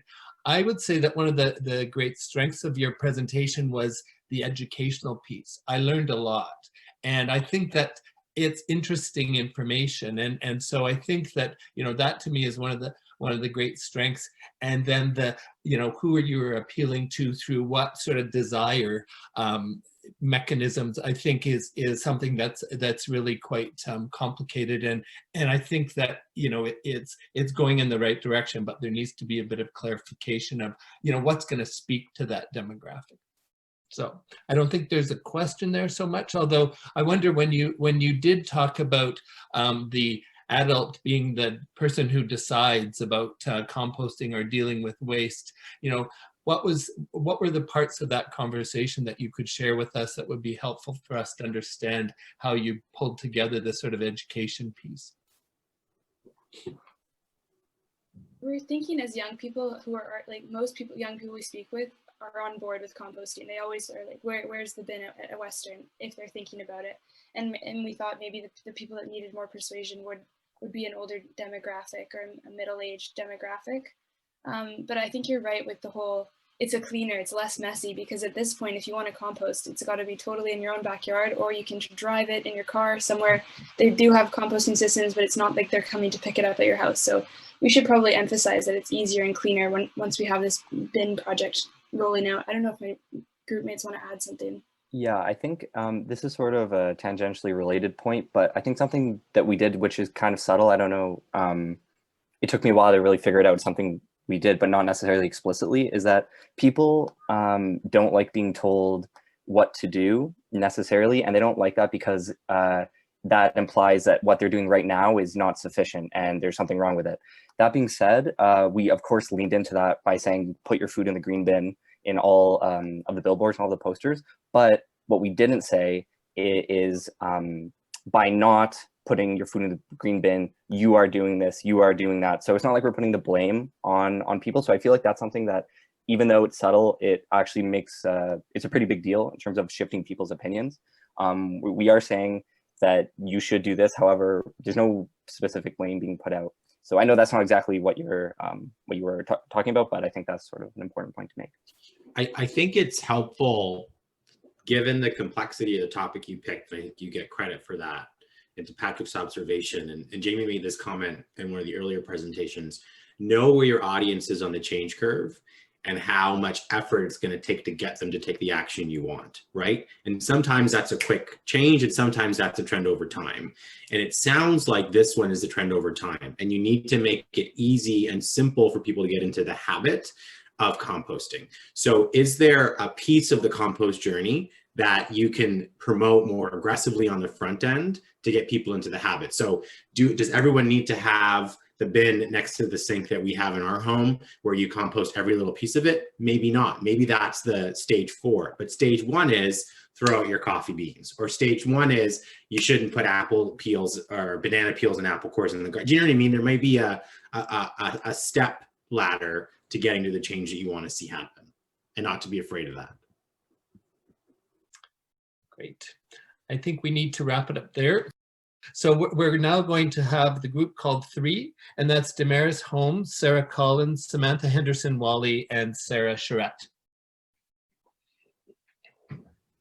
Lucia, I'm going to be screen sharing, so will it?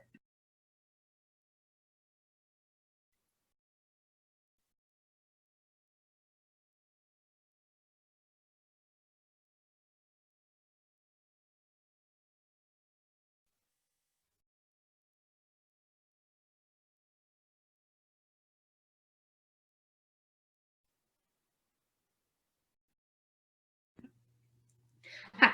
So this is going to be the Do You Really Know campaign presentation.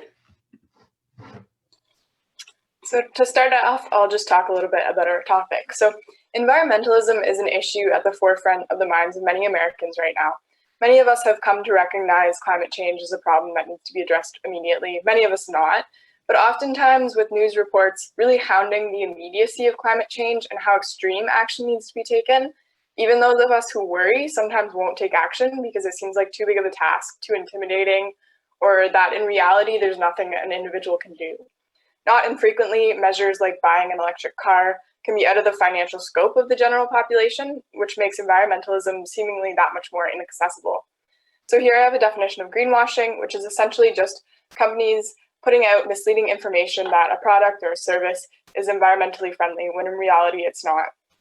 Companies that employ greenwashing, they benefit greatly from the guilt we feel as people who are concerned but feel helpless. It gives us a really easy way out and reassures us that even if we're not going out of our way to help, the bottle of laundry detergent with the little green leaf sticker on it is. So companies employ greenwashing in 5 ways: with environmental imagery, so that's that little green leaf sticker; misleading labels, so advertising something as 100% bio, for example, but with no facts to back it up; with hidden trade-offs, so maybe something is made from completely recycled materials, but the manufacturing process is pretty bad for the environment; with irrelevant claims, so advertising something as a unique benefit when in reality it's mandated by the government; or with the lesser of 2 evils, which is perfectly exemplified with this Ziploc advertisement where it's saying 25% less plastic, when in reality, a glass Tupperware would be 100% less plastic. So greenwashing is so successful because telling a consumer that the leaf sticker doesn't matter can immediately result in them believing that between COVID, work, family, and everything else in their busy lives, there's no small thing that they can do that will make a difference. So it's therefore imperative throughout our campaign to reassure people that there are small differences and choices they can make without going out of their way that will make a difference. You just have to do your research to find out which ones. So our general campaign goals are mainly to inform and to promote. We would like to inform consumers about greenwashing, specifically in the 4 areas of fast fashion, diet, biofuel, and recycling. We would like to expose companies that are falsely exploiting environmentally friendly labels for profit, and we would like to explain how greenwashing can negatively impact consumers. We would like to promote personal education within various consumer demographics so as to encourage people to think consciously about how they expand their consumer power and how they should and can factor the environment into their decision making. We would also like to promote sustainable living and other environmentally friendly lifestyle choices. We believe that in the idea that small actions have a big impact. So one of the 4 areas that we are going to be covering as our first examples is fast fashion. So fast fashion is generally purchased by young people under the age of 25, and that demographic is also the one considered generally most environmentally aware and concerned. Education level is not necessarily a factor in these consumers, as people who are more highly educated tend to have higher levels of debt and therefore less spending availability. The income level for those who participate most in purchasing fast fashion is under $20,000 a year, and most of these people try to spend less than $1,000 a year on clothing. So although sustainable brands would be the best option for those who feel that they want to help the environment, the price associated with those brands is not necessarily feasible. The greenwashing in fast fashion company messages attempts to make consumers feel more comfortable about their purchases, while better alternatives actually do exist out there. Many secondhand stores, for example, the Goodwill or Salvation Army are for charity, while most fast fashion companies notoriously commit labor exploitation and wage theft. So, for example, many fashion companies that greenwash do so by emphasizing the pay of their international employees as fair. They say this because they meet minimum wage requirements. However, in 2015, it was found that out of these 6 Asian countries listed, most of them did not have an accurate minimum wage that was able to sustain a family, for example. So the key stakeholders in this would be, of course, fast fashion companies like H&M, Zara, Forever 21, and others, secondhand stores and businesses, and of course the consumers. So Canadian agriculture accounts for about 10% of greenhouse gas emissions in Canada and about 25% of methane gas emissions. And if that wasn't bad enough, these statistics don't even account for emissions due to transportation, just farming. Livestock on their own contribute to about 18% of greenhouse gas emissions globally. It is for this reason that people have been debating the validity of a meatless diet versus a diet with less meat. For the most part, research leans towards a diet of less meat, with a recommendation that you should strive for at least 1 meat-free meal a day, or if you can, consume meat only 3 to 4 times a week. This recommendation aims to allow people to cut down on harmful greenhouse gas emissions, while also cutting down their consumption of imported produce during seasonal shifts in production. It is recommended that consumers buy local where they can and in-season produce in order to cut down on transportation emissions. Close to half of all food produced globally is wasted. When you throw away your food, you are also wasting all of the resources that went into its production. Wherever possible, people should practice meal prep and planning. Picking a few recipes for a week and embracing the lifestyle of leftovers can make a big difference. You'll probably save yourself money on groceries if you have a plan. Also, a lot of bruised produce and dairy with fast approaching expiry dates get thrown out at grocery stores because no one will buy them. Try to be less picky, and perhaps you'll even get the price marked down. This would go a long way to improving our waste production. Don't feel you need to buy organic. Often these products are more expensive, and these labels sometimes misrepresent the products in order to guilt consumers into buying them. Ultimately, it is more important to buy locally and seasonally. These actions may impact farmers, grocery stores, and supermarkets, as well as restaurants and other food vendors. Some of these actions may change food transportation, food quantities included in shipments, and production rates, but ultimately these actions have the power to make progress in our collective task of protecting our environment. All right, so I looked into biofuel and biomass energy. So this is a form of supposedly renewable energy, and though it isn't really well known, it's one of the biggest renewable energy industries in the world. Specifically in Canada, it's the second largest source of renewable energy, and that puts it above even wind and solar power. And it makes up about 6% of our total energy output, with 70 plants across the country and many more in the works. So the idea behind biomass and biofuel is to use vegetable and wood products for fuel. So converting things like corn, sawmill and logging waste and recycled wood into ethanol and wood pellets that can then be burned for energy. But the problem is that there isn't enough wood waste and recycled materials to power these plants because there's so many. And so, for example, just in Ontario alone, the plants require up to 2.2 million tons of wood pellets annually, which is a lot of wood. So the Canadian government is solving this problem by allowing whole trees to be converted into biomass. And this is something the governments all over the world are doing. And we're not talking just a few trees. A company in BC called Pacific Bioenergy has the harvesting rights to 25,000 cubic meters of BC forests. So basically we're clear cutting forests and using the trees to burn for energy. But because trees can grow back, this is considered renewable, and I guess as long as we're not burning fossil fuels, the government is okay with this. It's also considered carbon neutral because the theory is that all the CO2 produced by the plant is then reabsorbed by the still living trees. But when you take into account all of the energy used by the logging companies to cut down the trees, the energy used to transport them, or even to produce these wood pellets, there's no way that it can be carbon neutral. So the demographics that I'm specifically looking at are middle-aged adults living in rural areas. I found from my research that they're the people that are going to be the most interested in renewable energy. They tend to consume a lot of power and are mostly affected by the carbon tax. So they're going to be looking for different ways of contributing less to their carbon footprint. And the key stakeholders for biofuel are logging companies, biomass energy companies, that both of which make a lot of money off of this, and the Canadian government, which heavily subsidizes this enterprise. And also they also make a lot of money off of it because 85% of the wood pellets that are actually created in Canada from our forests are actually exported to Europe. So Canadian forests are contributing to biomass plants in Europe as well. As many of you know from the second year course you're in, there are many problems with the recycling industry. So recycling began to be heavily promoted in the 90s when backlash against single-use plastic started appearing. Plastic companies use the idea of recycling to ease consumers' conscience. Well, in reality, less than 10% of plastics that you put in the recycling bin are actually recycled. The majority go into landfills. So for a period of about 25 years, North America solved this problem by shipping their garbage, their plastics to China. But now this country's began to refuse our waste. And so the problems with the recycling industry are coming to light, and they're becoming visible and prevalent at home, and people are starting to notice this as an issue. So you can see here a quick quote from someone who was the former head of the Society of the Plastic Industries, that there was never a belief that recycling was going to work. It was just a form of greenwashing.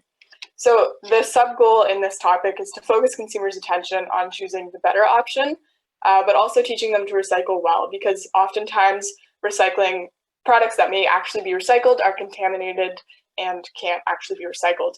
So it's to teach them to use their consumer power for good. In terms of materials, the best alternatives to plastic for how well they retain quality and for transportation costs are aluminum followed by glass. But realistically, just the reduction of plastic is a great start. In terms of demographics, I'm looking at middle and somewhat lower class families who are really busy. You think of, your classic suburban family with 2 kids who have hockey practice, who have soccer practice, all of these things.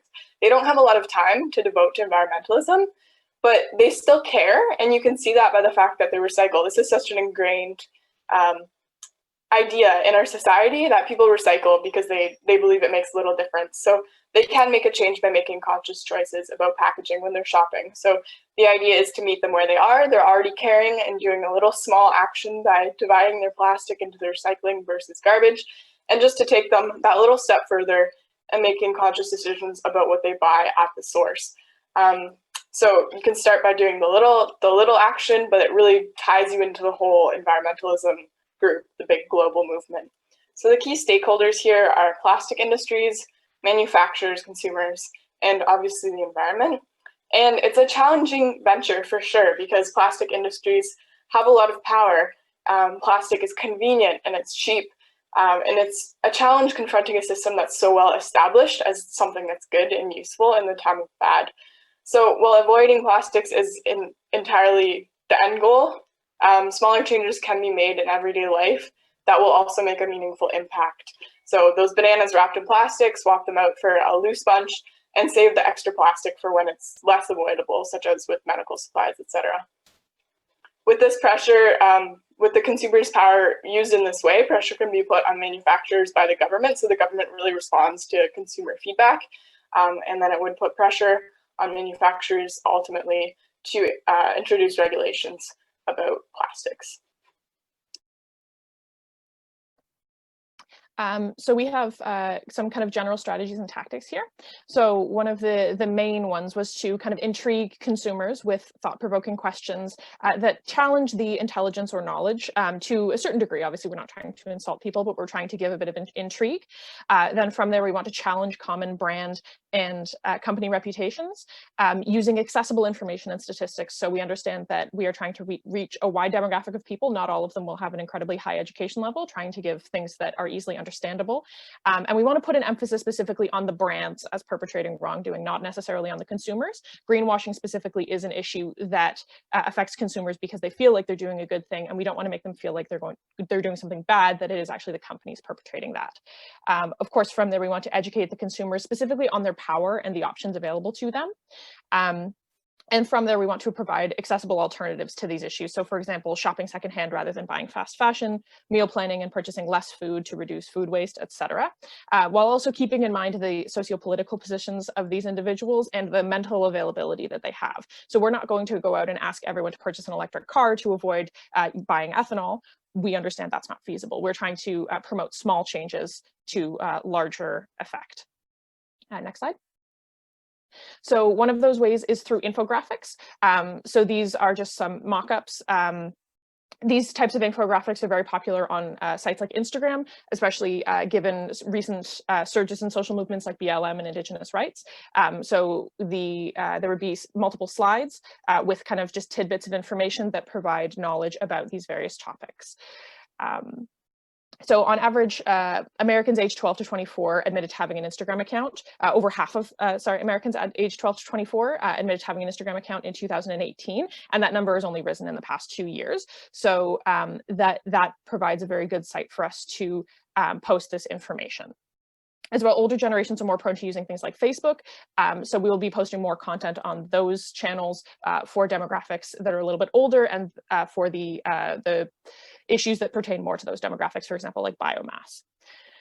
So social media and posters highlighting eye-catching quotes like the ones you see here, and kind of simple statistics that are true and are not kind of convoluted, those are really going to be very powerful for us as well. Next slide, please. As well, we're going to have some feedback-based and scheduled posts about community members using stories from respondents about their lives or new tactics they've come up with to combat greenwashing. So, for example, we could say, you know, so-and-so now only shops secondhand, and they're showing off an outfit that they purchased entirely secondhand as a way to engage with the community. Next slide, please. We're also going to be sharing content and partnering with local organizations and businesses as a way to not only promote the good that is happening in the community, but also to provide more physically and tangibly accessible options for these people. So instead of saying buy secondhand, we can say buy secondhand at this store that is around the corner from your house. So we're really trying to meet the consumers where they are, as well as trying to create connections within the community to really make greenwashing more evident and to make going against it a lot easier for consumers. And to evaluate our success, we're going to be looking at the analytics of our social media and websites to determine user engagement. We're going to be looking at likes, reposts, and comments, and having kind of direct engagement with our viewers. We're also looking at media coverage, so whether that's coverage about our specific campaign or just about greenwashing in general or within the areas that we've covered in this presentation. Also partnerships with other organizations. The more partnerships we can make and the more widely the more wide reach we have in the community and across Ontario and Canada, the more credible our campaign becomes. And just looking at to the long term, if we start to see a decline in the consumption of these greenwash products and in these companies, that'll be a success for us.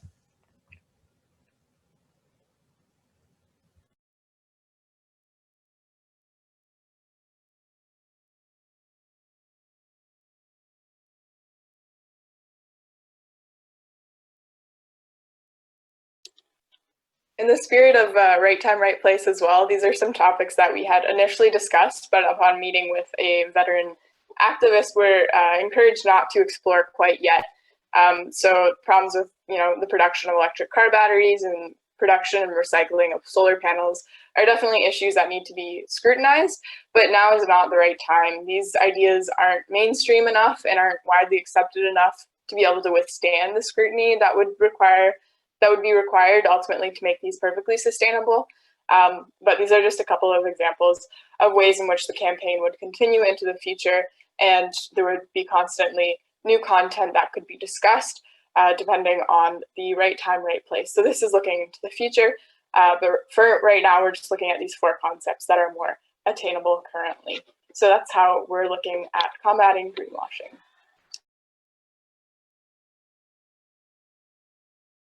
Thank you. Great. So maybe as before, we'll turn it to David and maybe Jamie will follow up, or we'll sort of see where this all takes us. I think you guys did a really good job. And it's clear to me, I guess, as I'm thinking and reflecting on the moment we're in, climate, the environment and sustainability are obviously a major concern of the moment and of this demographic. I'm thinking of the Prime Minister declaring, climate change to be the most pressing and urgent issue of our time. John Kerry is, going to be in a cabinet position on this issue. Jamie and I are doing work together on social purpose, and this issue tends to come up regularly with leaders from across the country. And I guess what I'm wrestling with, separate from the campaign, which I think was very well outlined, is, how do we create even more urgency around this in action? Because it's not a new issue, but we're not making the dent on the issue that I think the data suggests we should. And you've done a very good job outlining the importance of this, and the data stack is clear. Anyway, that's just me waxing poetic. One of the things I think you'll want to think about as you look to actions or change is how much you're asking of the audience to do. So, on the fast fashion example, I think one of the objectives is to make it known that there is a very negative environmental impact in that vertical, right?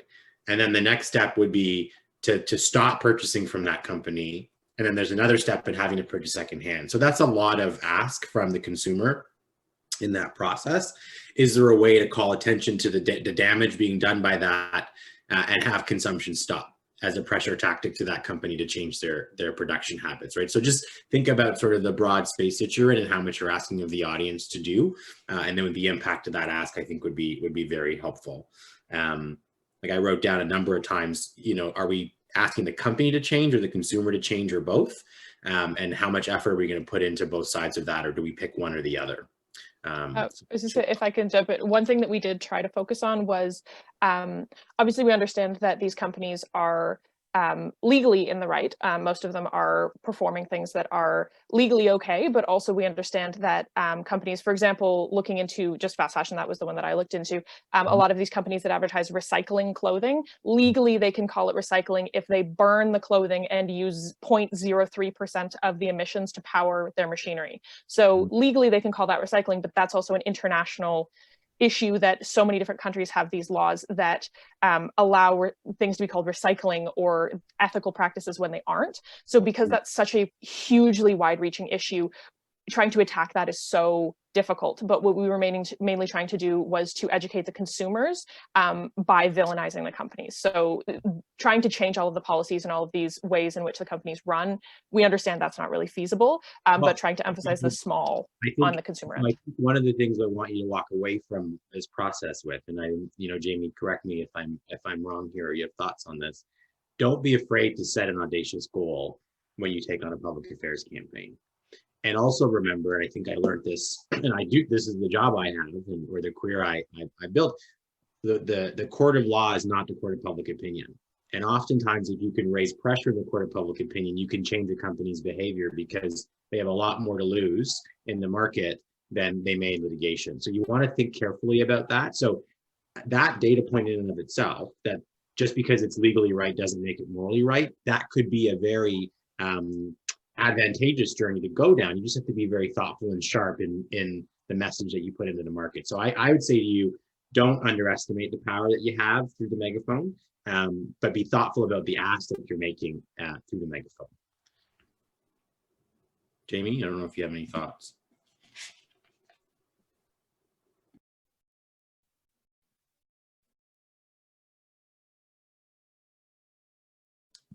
Sure, David. I don't mean to hog the mic, as it were, but just a few points. I mean, of course we can change behavior on these kinds of things, right? We don't drink and drive anymore. We don't smoke indoors. We wear seatbelts. We approve of equal marriage. All kinds of things. So I think yes, we can set big audacious, as David said, big audacious goals, and you can change them, but I just take one issue with what he said. He was waxing poetic on the urgency issue. I don't think he was waxing poetic at all. I think that's the central challenge to, what is otherwise a terrific campaign, which is injecting, some, some urgency and getting people actually to make choices. I'm overweight. I know that's a bad thing, but I said I'm going to do something about it, but day goes by and I don't do anything about it, right? So again, it's that idea of say and do, not eating at the same table. And we acted for Loblaws Matter public record. We can talk about it, otherwise we wouldn't. In the Rana Plaza collapse, some of you might remember a few years ago, there was a terrible accident in Bangladesh where a factory collapsed, and a lot of product was shown, product from Walmart, Primark, very many companies, but because Joe Fresh uses that bright orange color, it sort of bore the brunt of the public affairs consequence of that. And what was very interesting about that is there were two issues really at work there. One was unsafe working conditions, and one was low wage rates. And the public was adamant that no one should ever go to work in a place that is unsafe anywhere at any time. But that was it, right? But when it came to low wage rates, they weren't so sure because, as much as they would say they wanted that, they're addicted to fast fashion. They're addicted to $2.99 flip-flops and $6.99 capri pants for their kids. So it's very, very difficult to move people off that. And to create a sense of urgency. So I don't think that was waxing poetic. I think that's actually the nut of what your campaign will have to solve. I think that was definitely, just to respond to that, a consideration that we were thinking about in building this. And as I mentioned at the initial stages, a lot of the time, because, the climate clock in New York says, 7 years? That's not enough time for an individual person to make a change. And so it just becomes so daunting. So the idea of firstly educating people so that the idea is in their mind that, maybe aluminum's better than plastic. Maybe I saw someone wearing a really cute flannel that was from a thrift store. Maybe I'll check that out before I go to H&M or whatever. Just kind of injecting that idea in the back of their mind so that they're like, oh, maybe like a little tiny bit of hope that they will make a big difference. I think that's definitely something we need to consider more.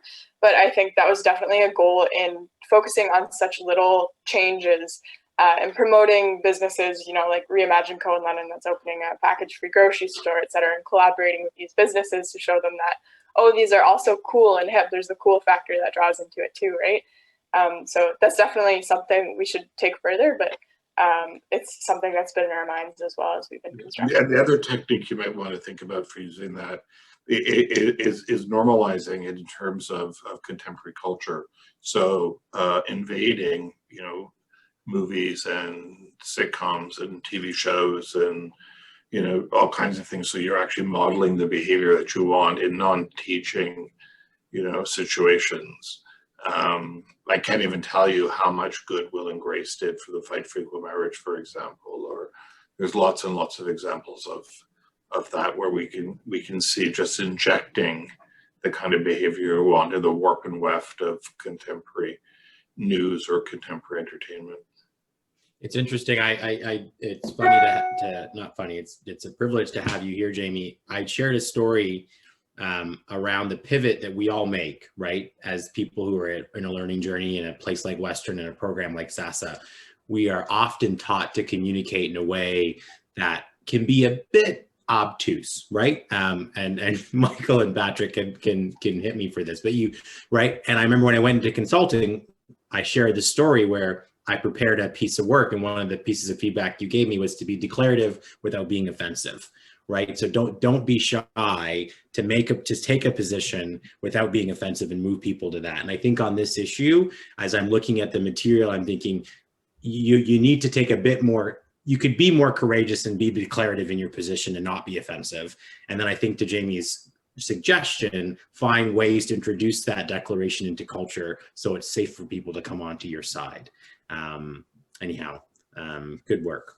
Maybe I'll just chime in there quickly. Yeah, when I was listening to the campaign, which I really liked, but I thought, well, is this kind of an anti-campaign? Like if a campaign is made of a lot of, we'll call it education, but a lot of subtle, you know, kind of moves that the consumer is being asked to make, you know, is that a campaign?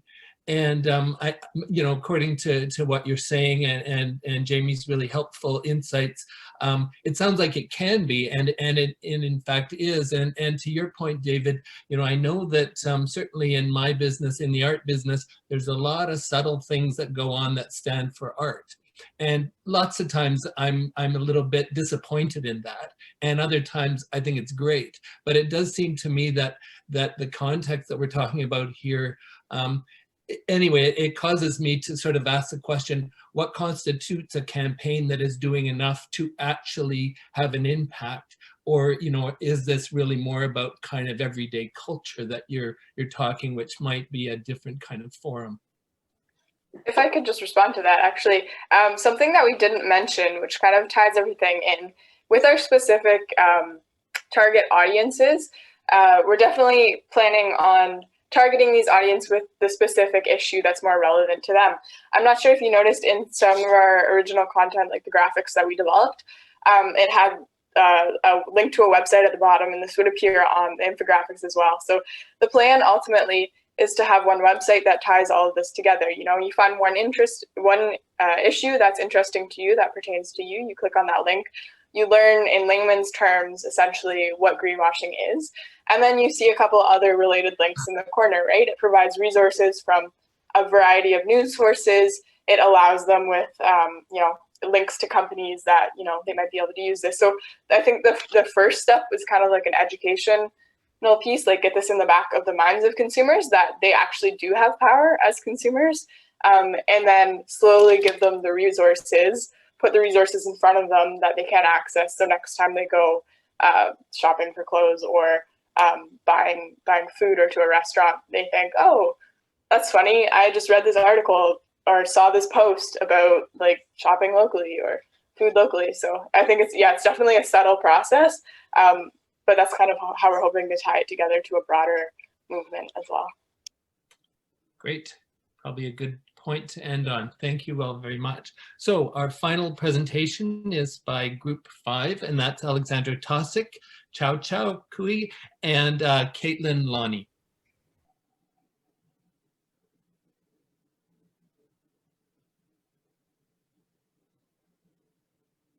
Okay, I'm ready. Perfect. So, hey everyone. Before we begin our presentation, we first would like to offer a mild trigger warning. Our campaign revolves primarily around mental health and illnesses, and we would like to acknowledge that these topics can be difficult for many to talk about. We won't be discussing any or just showing anything of a graphic nature, but we still wanted to give everyone, instructors, classmates, and guests a brief heads up just in case. So next slide, please, Busra. To first give you a bit of background on why our group chose the campaign that we are going to share with you today, I'd like to share with you some statistics regarding mental health in Canada. So mental health affects us all. As you can see on the slide here, in any given year, 1 in 5 Canadians will experience mental health problems, and the majority of mental illnesses appear before age 25. So I am part of that 20%. I was 15 when I was diagnosed with OCD, and I will be 21 in less than a week. That's more than 6 years of playing host to compulsions and mainly obsessive thought patterns. I share this with you because according to the Canadian Medical Association, 2 in 3 people suffer in silence fearing judgment and rejection, and over half of people don't seek help out of fear of being labeled. Stigma still holds quite a weight when it comes to mental health, but while I'm fairly shy and distant about a lot of things, mental health is not one of them. So if we're going to have a conversation around mental health, I want everyone to first know that this is a safe space. Because the reality is, and Busra, if you can click to trigger the next element, the majority of us on this call as post-secondary students have the worst mental health out of every age group. The years that we spend at university or college should be an enjoyable time marked by experimentation, maturation, and self-improvement, but for many students, this is simply not the case, as shown by these stats from the 2019 Canadian Reference Group of the American College Health Association National College Health Assessment, collected from 55,000 post-secondary students from across the country. And in fact, what's even worse is that all of these percentages are up from the same survey conducted in 2016. So over 3 years, there was a 20% increase in overwhelming anxiety, a 15% increase in depressive symptoms, and a 3% increase in the occurrence of serious suicidal ideation. I can tell you from personal experience that I never had a true panic attack until I came to university. So I know what it means for university to bring on symptoms of anxiety and other mental illnesses. Evidently, something is wrong. Despite universities making big shows of mental wellness weeks, culminating in visits from therapy dogs, and no hate because I love those dogs, the mental health of their students is still declining at an unprecedented rate. Next slide, please, Busra. The issue that we continue to hear from numerous student op-eds, exposés, and research reports that is that the psychological and mental health services provided by post-secondary institutions have often been found to be inadequate, inaccessible, or inconvenient for many students, while at the same time being overtaxed due to volume of use. Meanwhile, local and regional services off campus have their barriers as well and can be expensive, insufficient, imitating, or unfortunately carry unwanted stigma. Particularly right now, as we come up on 10 months spent in lockdown and relative isolation due to the COVID-19 pandemic, mental health is more important than ever for post-secondary students. So what might be a solution to everything that I've just mentioned? I'll hand the floor over to Alex to go into just one of the solutions universities and colleges here in London can provide that our campaign is highlighting and what students can do to improve their mental wellness. Okay, next slide, please. So, our campaign will involve Bounce Back, a free online mental health service, partnering with Western University and Fanshawe College in an effort to expand free and accessible mental health and self-help supplemental services for young adults and to improve existing services within Bounce Back via a feedback program. This program, which we would launch on various social media platforms, is a two-pronged campaign to advertise and improve Bounce Back services. As the first goal of the campaign is to bring awareness of the Bounce Back program to students, we created a series of social media posts, as well as digital advertisements targeted at people roughly in the 18 to 24 age range in order to garner interest in this service. We also want to prompt student usage through the introduction of a Bounce Back phone app, because as we all know, we're all already glued to our phones anyway. So if something can be offered on our phones, we are more likely to use it, and it is more likely to help us. As already mentioned, due to several reasons, students often struggle with finding sufficient help for their mental health concerns, and Bounce Back is a free and easily accessible program that simply suffers from lack of exposure. So many students could benefit from this program if only it was clearly advertised, And that is just what we want to do in this campaign, bring the benefits of Bounce Back to the young adults of London. Next slide, please. Bounce Back, for those who don't know, is a program managed by the Canadian Mental Health Association that aims to help youth and adults aged 15 and up to get help with mild to moderate mental health concerns, including anxiety, depression, and stress, especially during this pandemic. It is important to note, however, that this is not a crisis service, nor is it counseling for severe and chronic mental health issues. Bounce Back is used via conversation with a coach over phone or through videos online, and offers many multilingual booklets and resources on managing the mentioned mental health issues and more general issues such as trouble sleeping or moodiness. Bounce Back has many resources for anxiety and depression in general, and many coping resources and self-help tips and tricks, but they are just that, general. Thus, the second prong in this campaign is that we are looking to increase Bounce Back services and resources by hearing what students want from them, especially regarding what kinds of mental health concerns they want to get resources and help for. This will be done via a feedback program where students can offer opinions, critiques, and suggestions in an online survey format, which would be accessed through the Bounce Back websites and various social media platforms, with incentivized rewards in partnership with Western University and Fanshawe College for those who download the app and or complete the survey, such as campus meal plan dollars, free coffee, Western swag, coupons for local businesses, charitable donations to the CHMA, etc. Next slide, please. So as you're probably already aware, our target audience will be post-secondary students here in London. So we've decided to focus on the city's two largest post-secondary institutions, Western and Fanshawe. Primarily, we are focusing on students between the 18 to 24 age range, as Alex said, though that doesn't mean that these resources won't be available for mature students as well. Building life skills is important at any age, as is mental wellness, though again, we are focusing on those under 25, as the majority of the time, mental health issues present themselves before this age, and university can be a time of great stress and strain, especially for young adults and especially during COVID.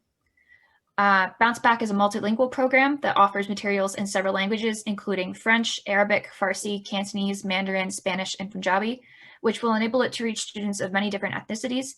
Additionally, the service also offers support for LGBTQ2+ users and is committed to religious and cultural competency.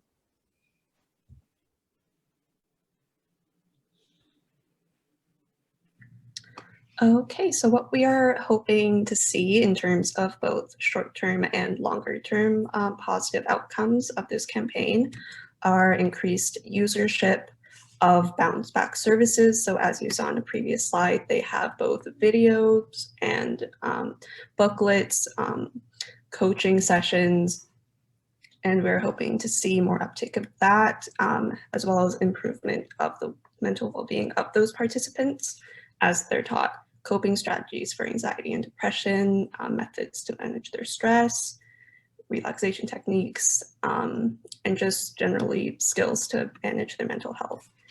We're also hoping to see some engagement with surveys and the social media posts, which we will discuss later.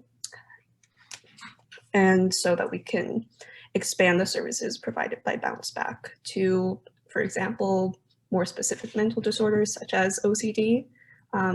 As of right now, the focus is more on general stress, anxiety, things like that. And we think that if we expand those services, they can be beneficial to more people in more specific ways.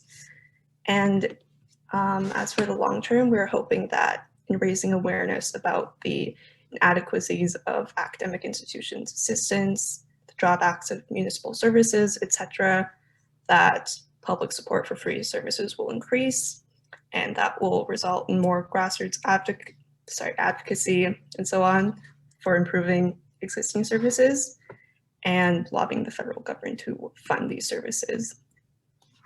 Next slide, please. So as I said, we would use an online survey method to gather feedback on Bounce Back's current offerings, as well as to collect suggestions on what kinds of services or resources to add to Bounce Back's repertoire. For example, we may ask students who are using the program to rate how often they used a particular service or resource within Bounce Back, as well as how much they liked the service or the idea of the service they did or did not use.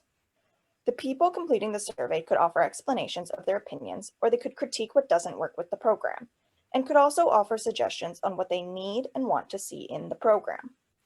For example, someone may be finding the self-help tips and tricks to be too general, or they may have already exhausted the basic self-help techniques and need something more tailored to their particular concern.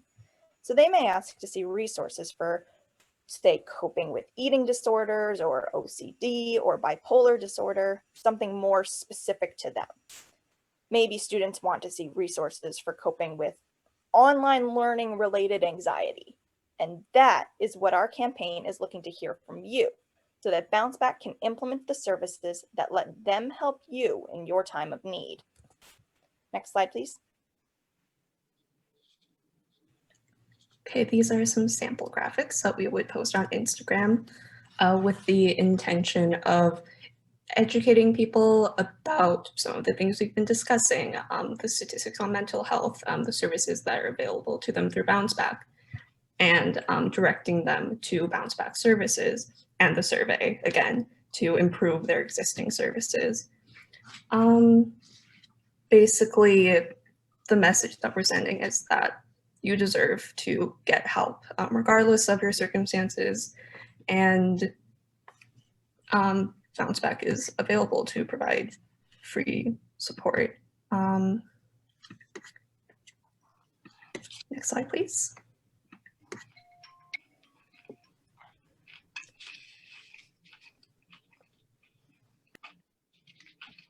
So one of the problems with going to a mental health service is so like I said, there are lots of problems, inaccessible, you can't go as often as you'd like. There's also the fact that, people are intrinsically, they like to stay, we have to stay at home anyway. So we're talking about creating an app. On the page there, you can see kind of some mock-ups that we've made with the little icon, a loading screen, and even the sign-in page. So the app will include all the resources found online that can now be accessed without a constant need for internet. And the app will also be designed to accommodate users with disabilities, such as those with hearing impairments or who are hard of hearing, those with visual impairments, those with motor limitations, and those with reading disabilities, among others.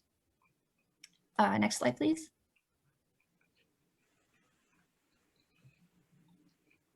Okay. So I'll let Xiao speak first here.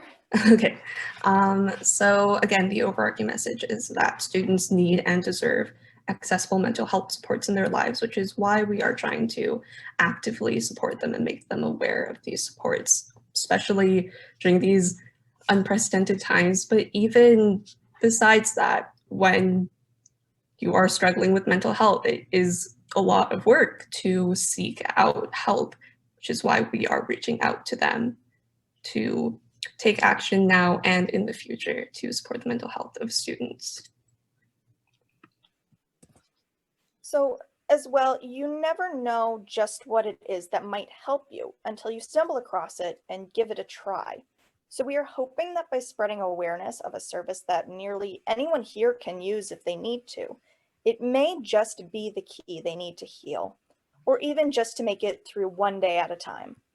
Even if telling everyone and spreading it across every platform helps only one person, that's okay, because that is one more person who now got the help they deserved, who may not have without our campaign. And by doing this campaign, we would be allowing the people who need help to let their voices be heard so that they can get what they need. Okay. Thank you all for listening to our presentation. Thank you. Thank you all. I haven't paid attention. I didn't buy that. Very good presentation, guys. Excellent. I think, Caitlin, too, appreciate your ability to and the group to share so much of your personal journey along with your content. You know, we talked about the power of personalizing narrative, and you did that. And so thank you for doing that. I think you did some really good work with clear problem definition on this one, and focused recommendations, which I thought was really helpful. And the campaign is easily accessible. I know that it's interesting, again, reflecting on my own journey. Early on in my time at Navigator, we did work with Bell around their social purpose. And it's funny how that sort of comes full circle now that we're talking about social purpose more intently. And some of the research we did was around where they were going to play and what they were going to pick on their issue. And they landed on mental health, which kind of, you know, for the group on screen, it's been, I think you guys all grew up in an environment where Bell Let's Talk was always a thing that happened. It wasn't for so many of us when we went through moments of transition. And I think Bell's done a good job in doing that. One of the challenges is that mental health manifests itself in so many different ways and in so many different peaks. Another project I worked on when I was at the firm was the establishment of Stella's Place, which now has provincial funding, and it is providing mental health services in a very different area than mental health services that may have been known or talked about through Bell Let's Talk. And I remember when I met the family that founded Stella's Place and heard that personal story, it was much more arresting because of the impact of that's the severity of that experience. And so as I reflect on the great work you've done, I'm thinking, how do we continue to have the conversations around health that include and put focus on mental health in a way that does justice to the need, to the investment, right? And to, I don't know what the right word is, because I think normalizing is inappropriate, but making it safe and okay to talk about the way that health happens on that journey. So anyway, so thank you for sharing this and for putting work behind building a campaign like this. Thanks, David. Jamie, anything you want to add now? Nope. Okay. So questions, comments from others on board?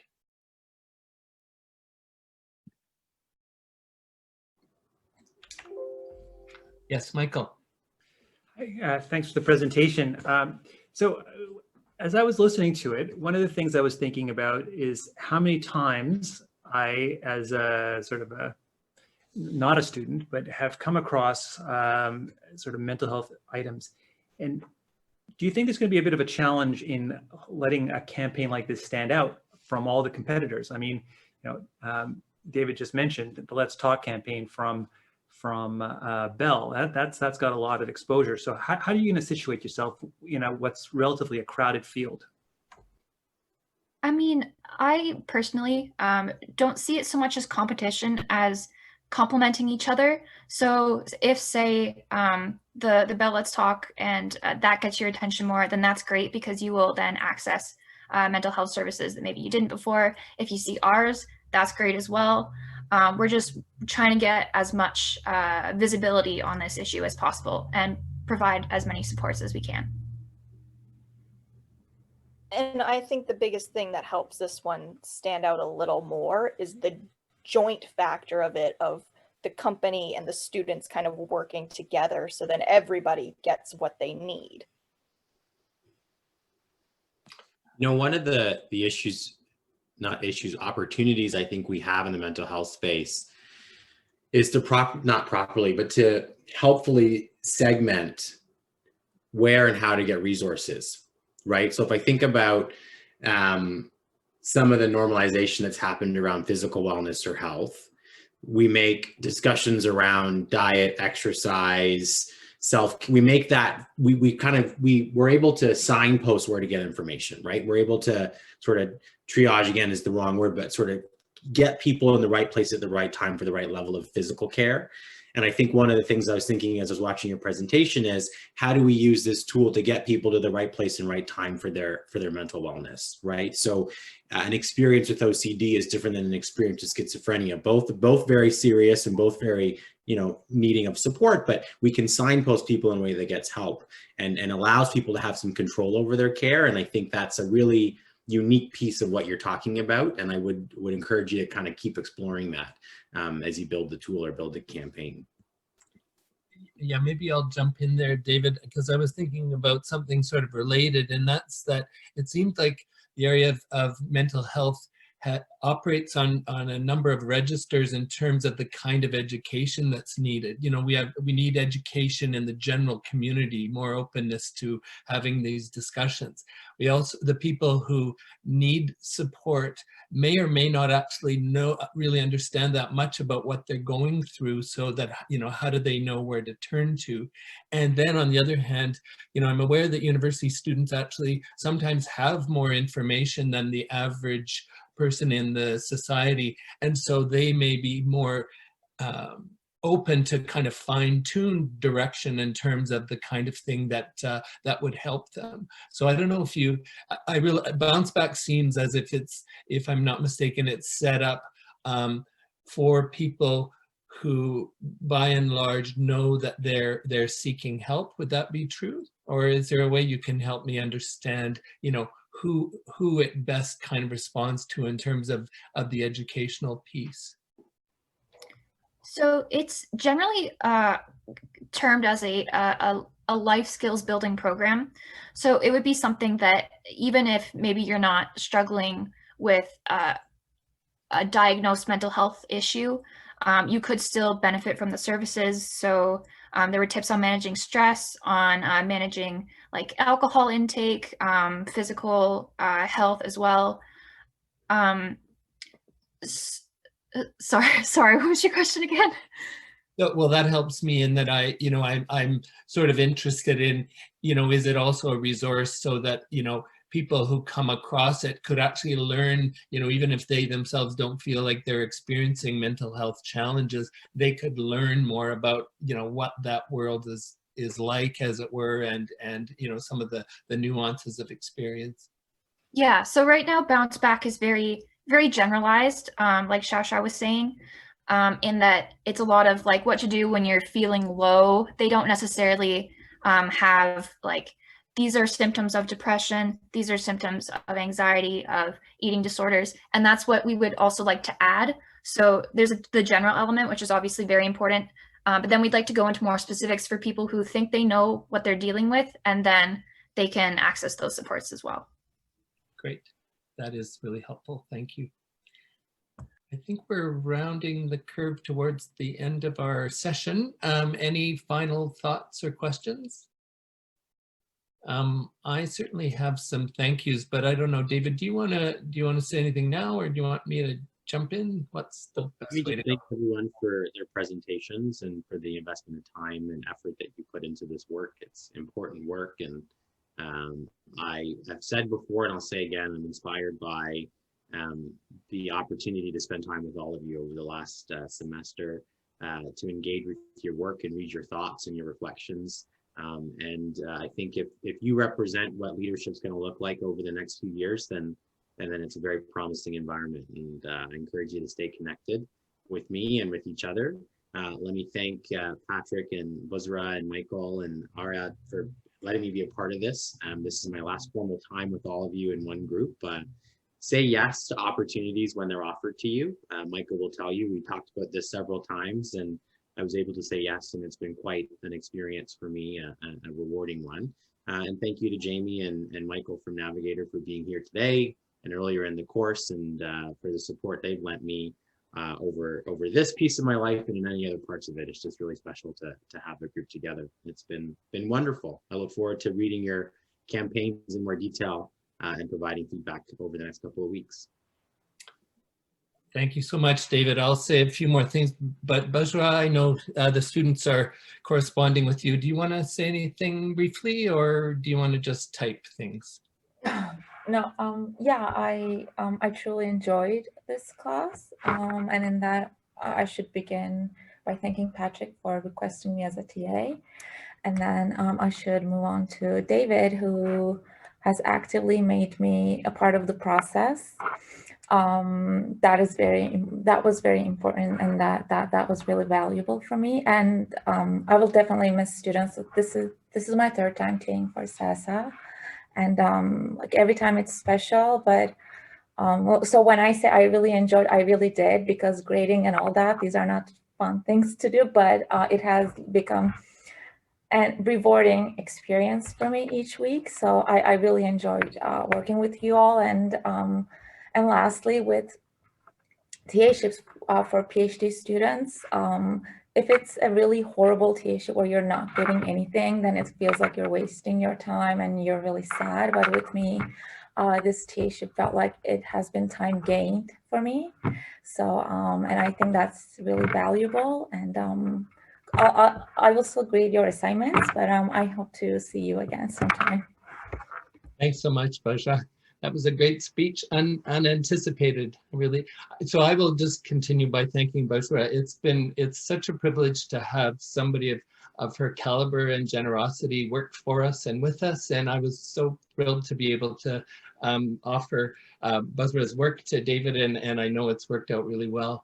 I really want to thank our students. You stepped up amazingly, and certainly showed, your strengths, your individual strengths and your acuity, but also I take a little bit of pride in the fact that together, I think you showed what the capacity of SASA students to really kind of engage can be. And I think that that's really such a great thing for all of us. I do want to thank Dean Milday, Michael Milday. It was his idea to have David, and what a great idea that was. And so thank you so much, Michael, and for your ongoing support for SASA. And Era Supsi, Dr. Era Supsi, who's the incoming director of SASA. Era has been more or less quietly in the background, only with a few questions some weeks, if at all. And I think her generosity and presentness to this process has been remarkable. So thank you, Era. And to Jamie and Michael for joining us today, and for your good work with the class previously. That was really, really appreciated. And David, thank you for everything. Certainly your generosity and vision and good humor and well-connectedness have been a great benefit to all of us. And I think you've shown a lot of encouragement to all of us, to students in particular, and flexibility in a time when that's not necessarily so easy to come by. So thank you for that. And then lastly, I was thinking about it and thinking that I think you've sort of held up a mirror to SASA in a really, really beneficial way, and also shone a light on all of us, on the students. And so you've certainly set a high bar, and we had a pretty high bar already, but you've set it even higher. And certainly I think, we all grow from your great contribution, and so we move forward. And I did talk to David about the hope that the health times improve enough that when he's at Western on one of his many junkets, we can actually have an in-person gathering of some sort, so that we can find out that we are actually all real people. But in the meantime, I think this is quite real, and I thank everybody for what has been a fantastic experience. So I don't know if that's the last word, but it's the last word from me. One more word, can't stop myself. The dean sort of gate crashes.